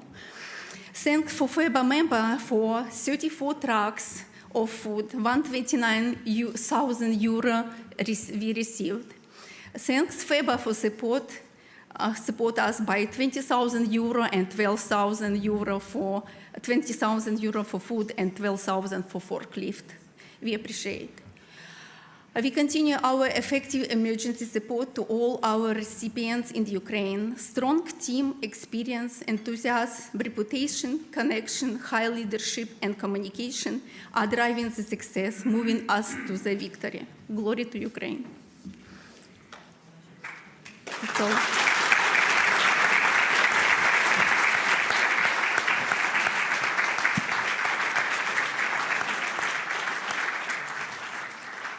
Thank you very much for your presentation. Thank you for your work, and wish you loads of energy to keep up for the future in the Ukraine. And now I think we have solved the issue of the Italian presentation, so I would like to ask Salvatore to try again. Second try. Okay. Can you show the first one? I start to explain the scenario in 2020 March. If you put the first slide, one of the points was the lack of clarity in the legislation in Italy regarding the possibility to do our activity. It was not clear if food aid was an essential activity. Second, we had a lot of difficulties in obtaining personal protective equipment for our people, volunteers and our employees. Third, the reduction of the number of volunteers, because many of them were over 65. Of course, the situation was very critical, particularly for these people, but not only. And last, we had a very relevant increase of requests, food aid requests from the regional bank, about 40–60% more. You understand that the total of this point created a very critical situation. The choice was or we close the activity or we do something special to continue. Of course, we choose this second option, and we never stopped working, but we started to take some specific action. Please, the second slide. We reorganized completely our warehouse work, and particularly we introduced the smart office implementation for some function to be more flexible in the work in this particular situation, and in this way not stopping any activity. Another crucial action was that we planned the weekly calls of President to lead the crisis. This is a very important action because it means that the governance of the foundation, in Italy we have the foundation in Milan and 21 banks in all the region in Italy. That means that each week the president had a call to coordinate all the action, and there was a crucial point to lead in the best way the crisis. The same, we had the regular calls with the charitable structures in order to understand the needs constantly, weekly or bi-weekly, to understand how they evolve the situation. We made specific communication activities like campaign, videos, appeals, press release to explain to the public what Banco Alimentare was doing and the needs and the help that we need to explain in the best possible way. We changed our capabilities in planning our logistic transport. How we'll see later, we had a huge increase of volume during this year. And for doing this, we changed our way to plan this. We created 3 dedicated fundraising campaigns to financing these activities, was special activities. And we will see the result was very impressive also for this campaign. We had also involvement into municipal operative center that was created, for example, in Milan, special structure to distribute food, and Banco Alimentare contributes to deliver to this center food. And another key point was digitalization, because in this particular situation we had to think differently. And next slide, please. One of the key activity that we changed in digital is the National Day of Food Collection. In Italy, every year at the end of November, last weekend of November, we have a huge event, really huge. It means that thousands of people are involved, thousands of supermarkets are involved, volunteers. It's something national. And just to give you an idea, we collect, I think, around 8,000 tons of food in one day. That means a huge effort for all the organization. Of course, we were not in the situation to organize in 2020 this. So the decision was what we do. We do nothing or we think something different. We have done the second one, and we create a special card that was possible to purchase with an amount of 2, 5, or 10 euros online or at the cashier. And after the value of these cards donated has been transformed by Banco Alimentare in purchase of a set of food products, which at the moment was the most needed by the regional banks. The result is the, can you go? Second one, next slide, please. That one. The last part of this slide, you see the result. The total store involved in this activity was more than 6,400 stores and 33 supermarket chains. But above all, in one day, in a few days, we collected 4.3 million. That means 5.2 millions of meals. That's it has been done in few months because organized this activity was something that was never done before. This was an example, but not the only result. Next slide, please. As I told before, in 2020, we had a huge increase as a result of this action. For example, we passed from 75,000 tons in 2019 at 100,000 in 2020. So, and we had also some peak from May to December that we managed 41,000 of tons of fed products. And you see, also in the fundraising, we had an increase of 90% increase of private donation and 900% of corporate donation. And of course, also the visibility of our Banco was double in that year. I think this is just an example. Of course, there are many other things that I can tell you, but we have to be very short. And I think the key message is that we have demonstrated that the food banks is essential also in a crisis situation, and that we transform a crisis into an opportunity. Thank you.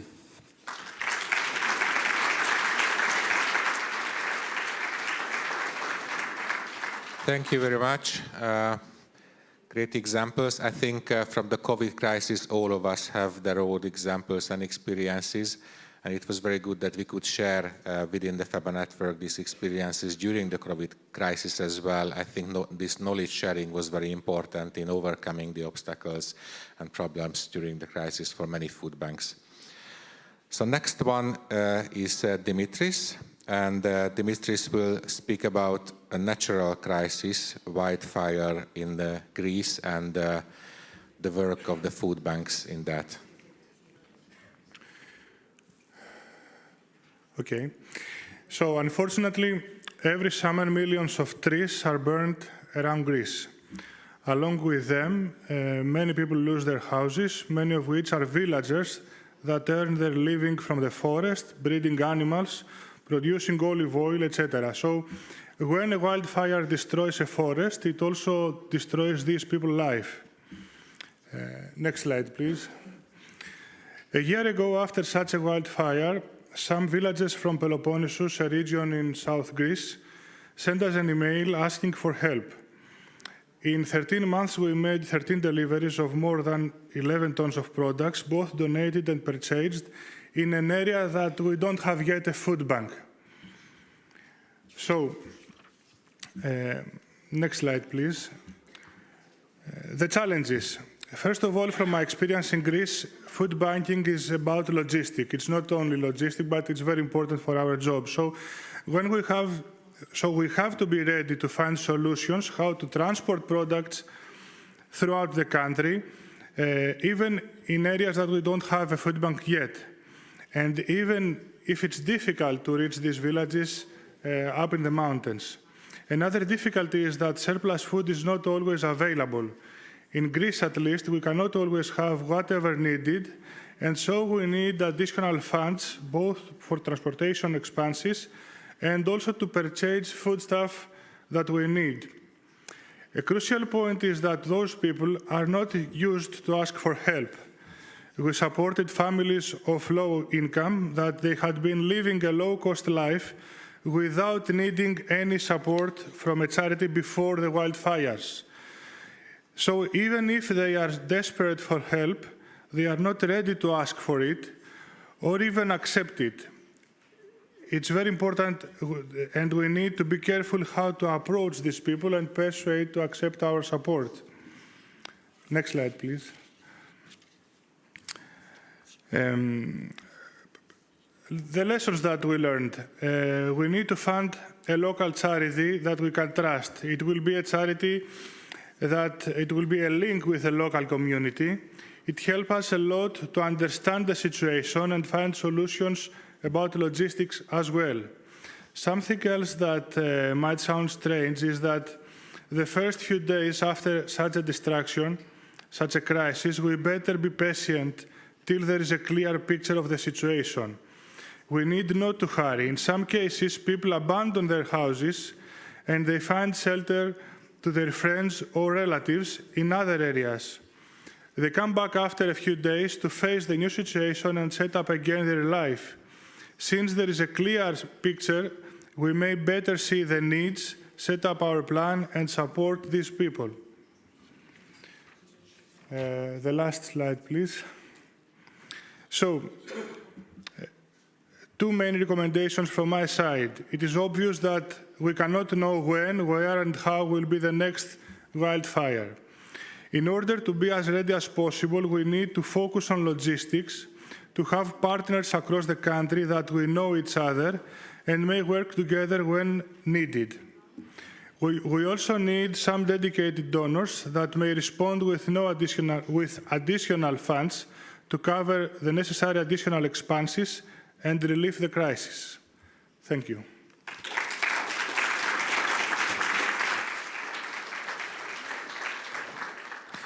Thank you very much, Dimitris. And now we come to Germany, where there was another type of natural crisis, flooding. And Johann will speak about that. We change the language again. Everybody okay? Okay. Das Hochwasser in West- und Mitteleuropa 2021 bzw. die Flutkatastrophe war eine Naturkatastrophe mit schweren Sturzfluten, schweren Überschwemmungen in mehreren Flussgebieten in Mitteleuropa im Sommer 2021. Besonders betroffen, das hat Jacques schon gesagt heute, waren Belgien, die Niederlande, Österreich, Teile der Schweiz und Deutschland. Die schwersten Hochwasser wurden durch das sogenannte Tiefgebiet Bernd verursacht. Zwischen dem 12. und 19. Juli gab es in mehreren Regionen in Deutschland extrem schwere Niederschläge. Binnen 24 Stunden mit dem Schwerpunkt 14. Juli 2021 fielen mancherorts mehr als 150 Liter Regen pro Quadratmeter. Besonders betroffen war in unserem föderalen Staat Deutschland, Nordrhein-Westfalen und Rheinland-Pfalz.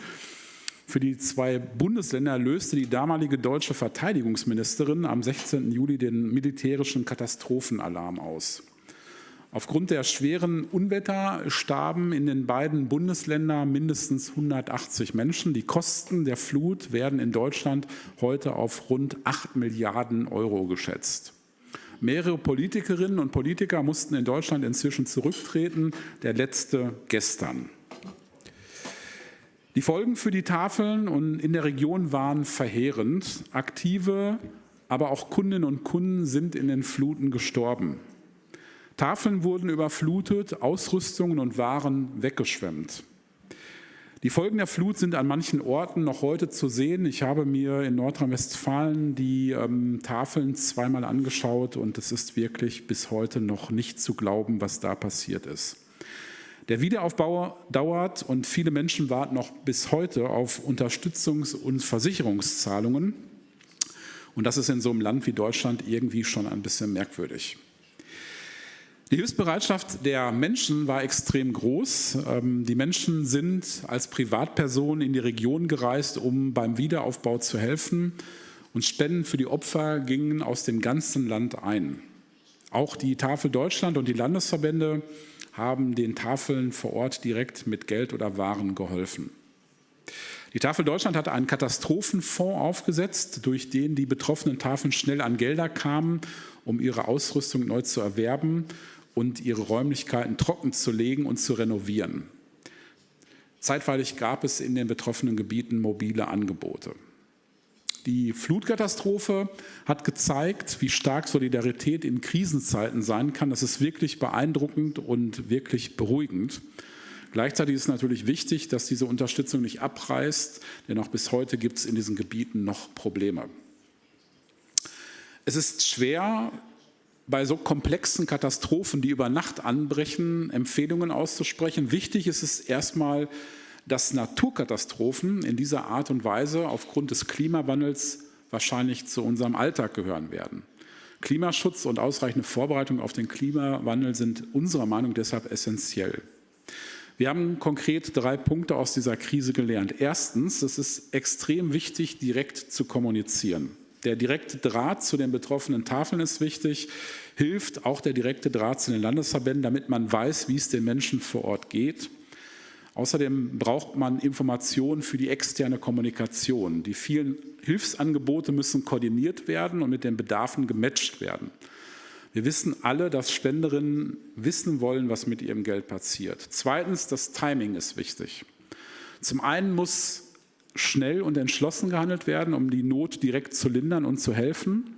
Das ist wichtig, damit in diesen Krisen auch Prioritäten gesetzt werden. Aber es ist auch wichtig, wie man in Deutschland so gern zu sagen pflegt, das Pulver nicht sofort zu verschießen, sondern auch die Unterstützung mittel- und langfristig anzulegen. Es gibt beispielsweise bis heute eine Tafel, die noch nicht geöffnet hat, weil sie weiter von Schimmel befallen ist und das Gemäuer weiterhin von innen nass ist und die Menschen weiterhin keine Hilfe haben können. Auch dafür braucht es zukünftig Geld und Kapazitäten. Und drittens ist auch die Vorbereitung auf mögliche weitere Katastrophen und Krisen leider notwendig.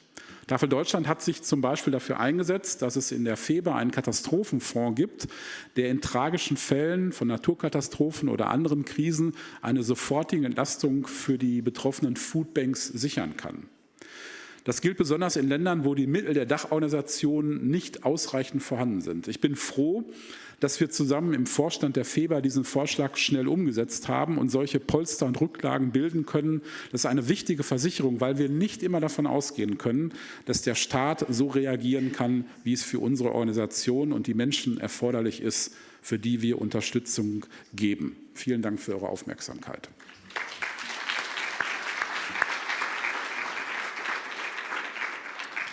Thank you very much. And last but not least, I would like to give the word to Lindsay, who will speak about cost of living.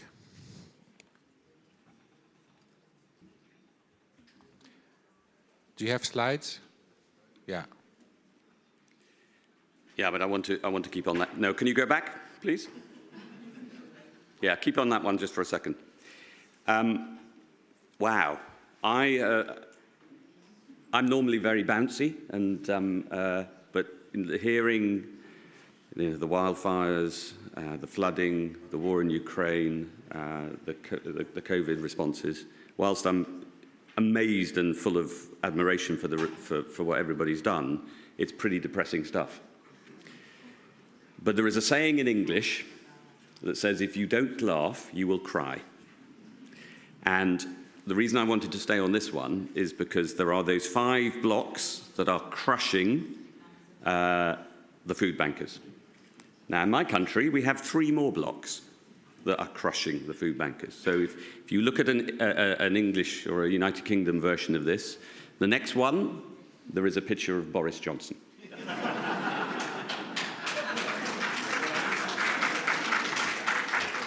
Then the one after that is Liz Truss. And then enormous, going all the way out to the window, is Brexit. Okay?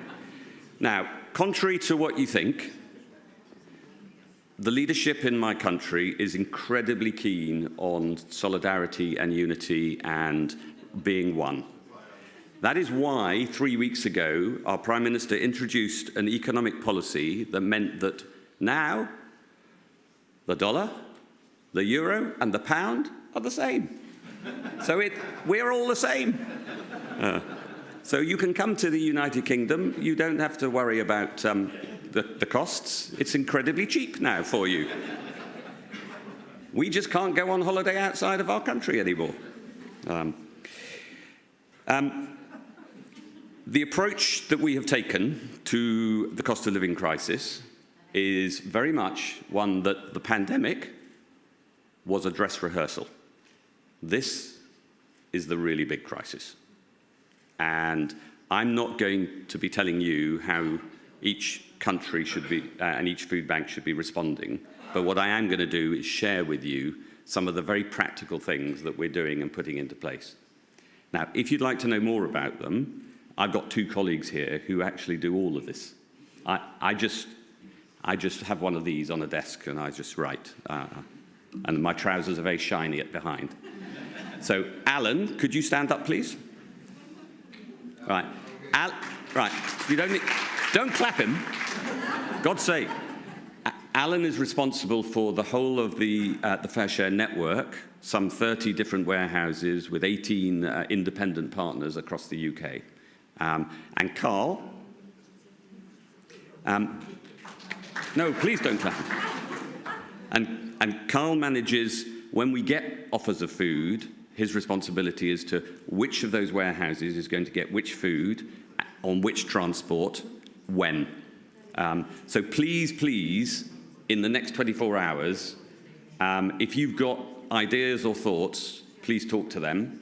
And I guarantee you they and I want to talk to you about what you're doing around the cost of living crisis. Okay, now can we go to the first slide? That first point is exactly the same for everybody. But in the UK, 9.9 million people are experiencing food insecurity. 90% of the charities that we work with have told us in the last week that they have seen an increased demand. And of that 90%, 1/3 of them say that demand has at least doubled. And the really scary point is that of the people who have driven that doubling number, 74% of those people have never asked for support before. So they're new customers, if you call them customers, and the majority of them are in work. Meanwhile, more than 2 million tons in my country goes to waste every single year. And that is 2 million tons that could feed people in need. So that's just the sort of context. Right, I only have one more slide, which I'm now going to talk about the things that we are practically doing. We're investing more than 4 million euros this year alone of our own money in increasing the amount of food that comes from farm surplus. The vast majority of that 2 million tons of surplus is back at the beginning of the supply chain. It is in the farmers' fields or in the packing houses and the sorting points. And what that's meant is that we've seen a huge increase in the amount of fresh fruit and produce that is being distributed to our networks. And this has replaced the COVID food, where we had large volumes of purchased food, of tins and packets. And the charities who we supply, the 10,000 frontline community groups and charities that we supply that food to, are really struggling to change from tins and packets to fresh produce. So that's a real problem that we have. The number one challenge that we have is getting more food. It's as simple as that. We have a very clear strategy. It's very thick. It's got lots of pictures and lots of words in it. I can sum it up in 6 words. It is more food out, i.e. out to our charities, and in order to do that, more money in. And so we're completely focused on those 6 words. That's everything that we do, we look back on and we say, how is that going to help us achieve those 6 words? And so we've more than doubled the headcount of our food team to now 28 full-time staff who are daily talking to the supply chain to try and access and get that surplus. We're funding our warehouses to be easier to deal with. The food industry constantly tells us that you are very difficult to deal with. Now, sometimes somebody turns around and says, I want to give you 100 tons of cream cakes with 2 days' date on it. And you either take it all or you don't take any.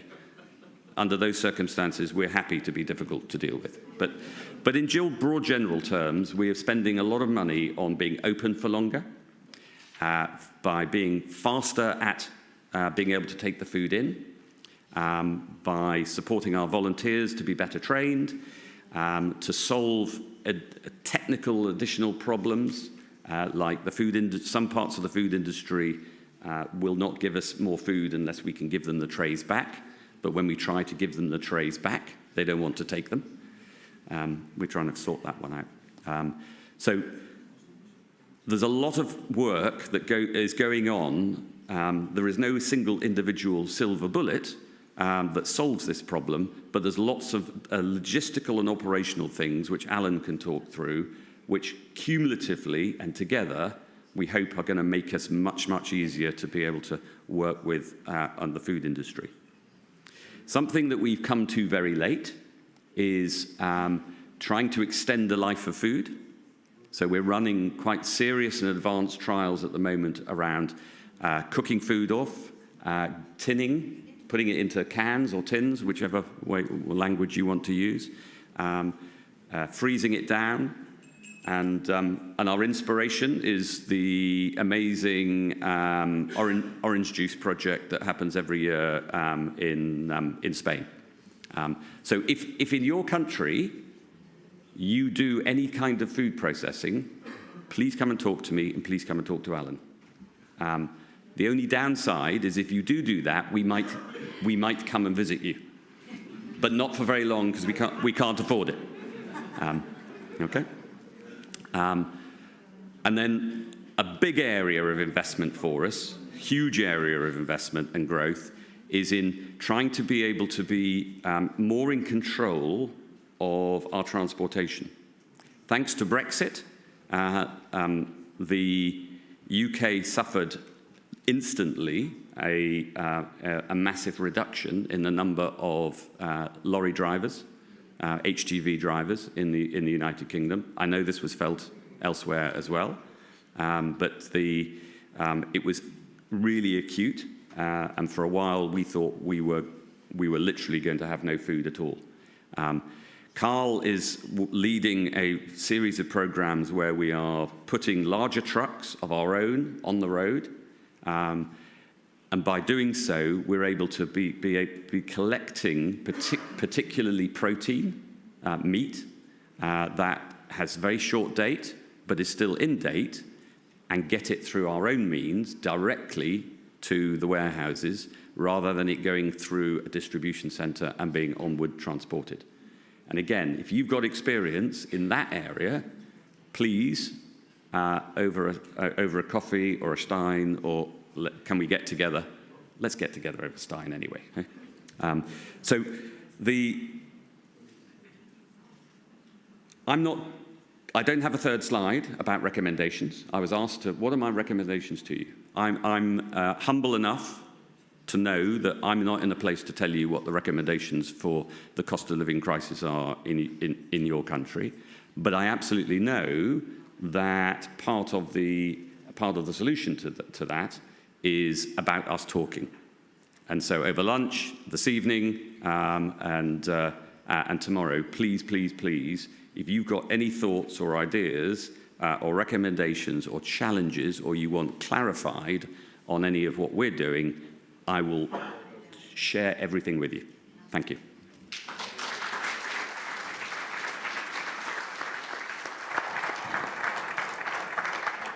Thank you very much. You were a bit longer, but I didn't want to cut anybody because you were not boring.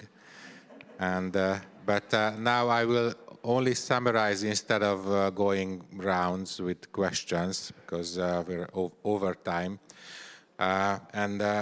My summary is, first of all, congratulations and a big thank you for you. And I think this goes for all of us, because all of us have participated in some of the crisis situations that were presented here. It is sad that we have to have a panel like this, and we can fill a panel with different crisis presentations. But unfortunately, what also Johan mentioned, we have to be prepared that some other crisis might come later as well, and the crisis we have is still not finished. So we have to get prepared, and this is something different than the usual and traditional food banking activities. We're originally not a crisis aid organization, so this is something new for us.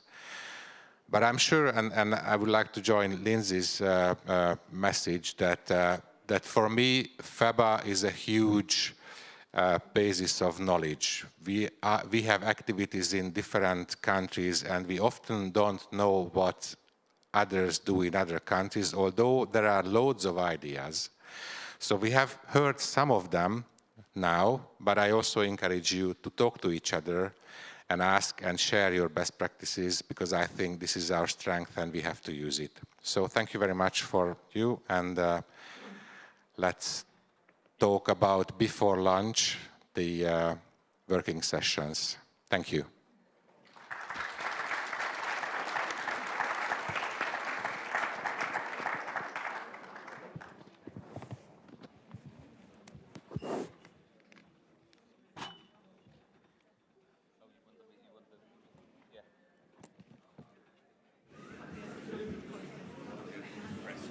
Yes, okay.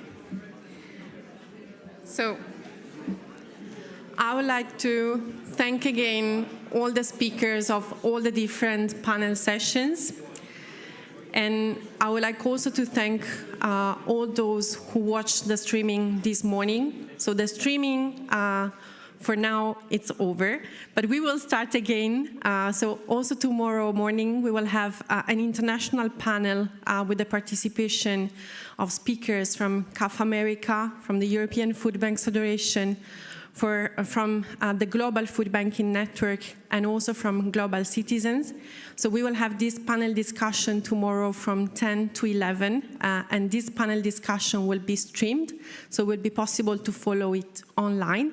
So for all those who were watching the streaming, we thank you for being with us, at least virtually. And now we close formally the streaming. And now we share some practical information for the participants here in Berlin.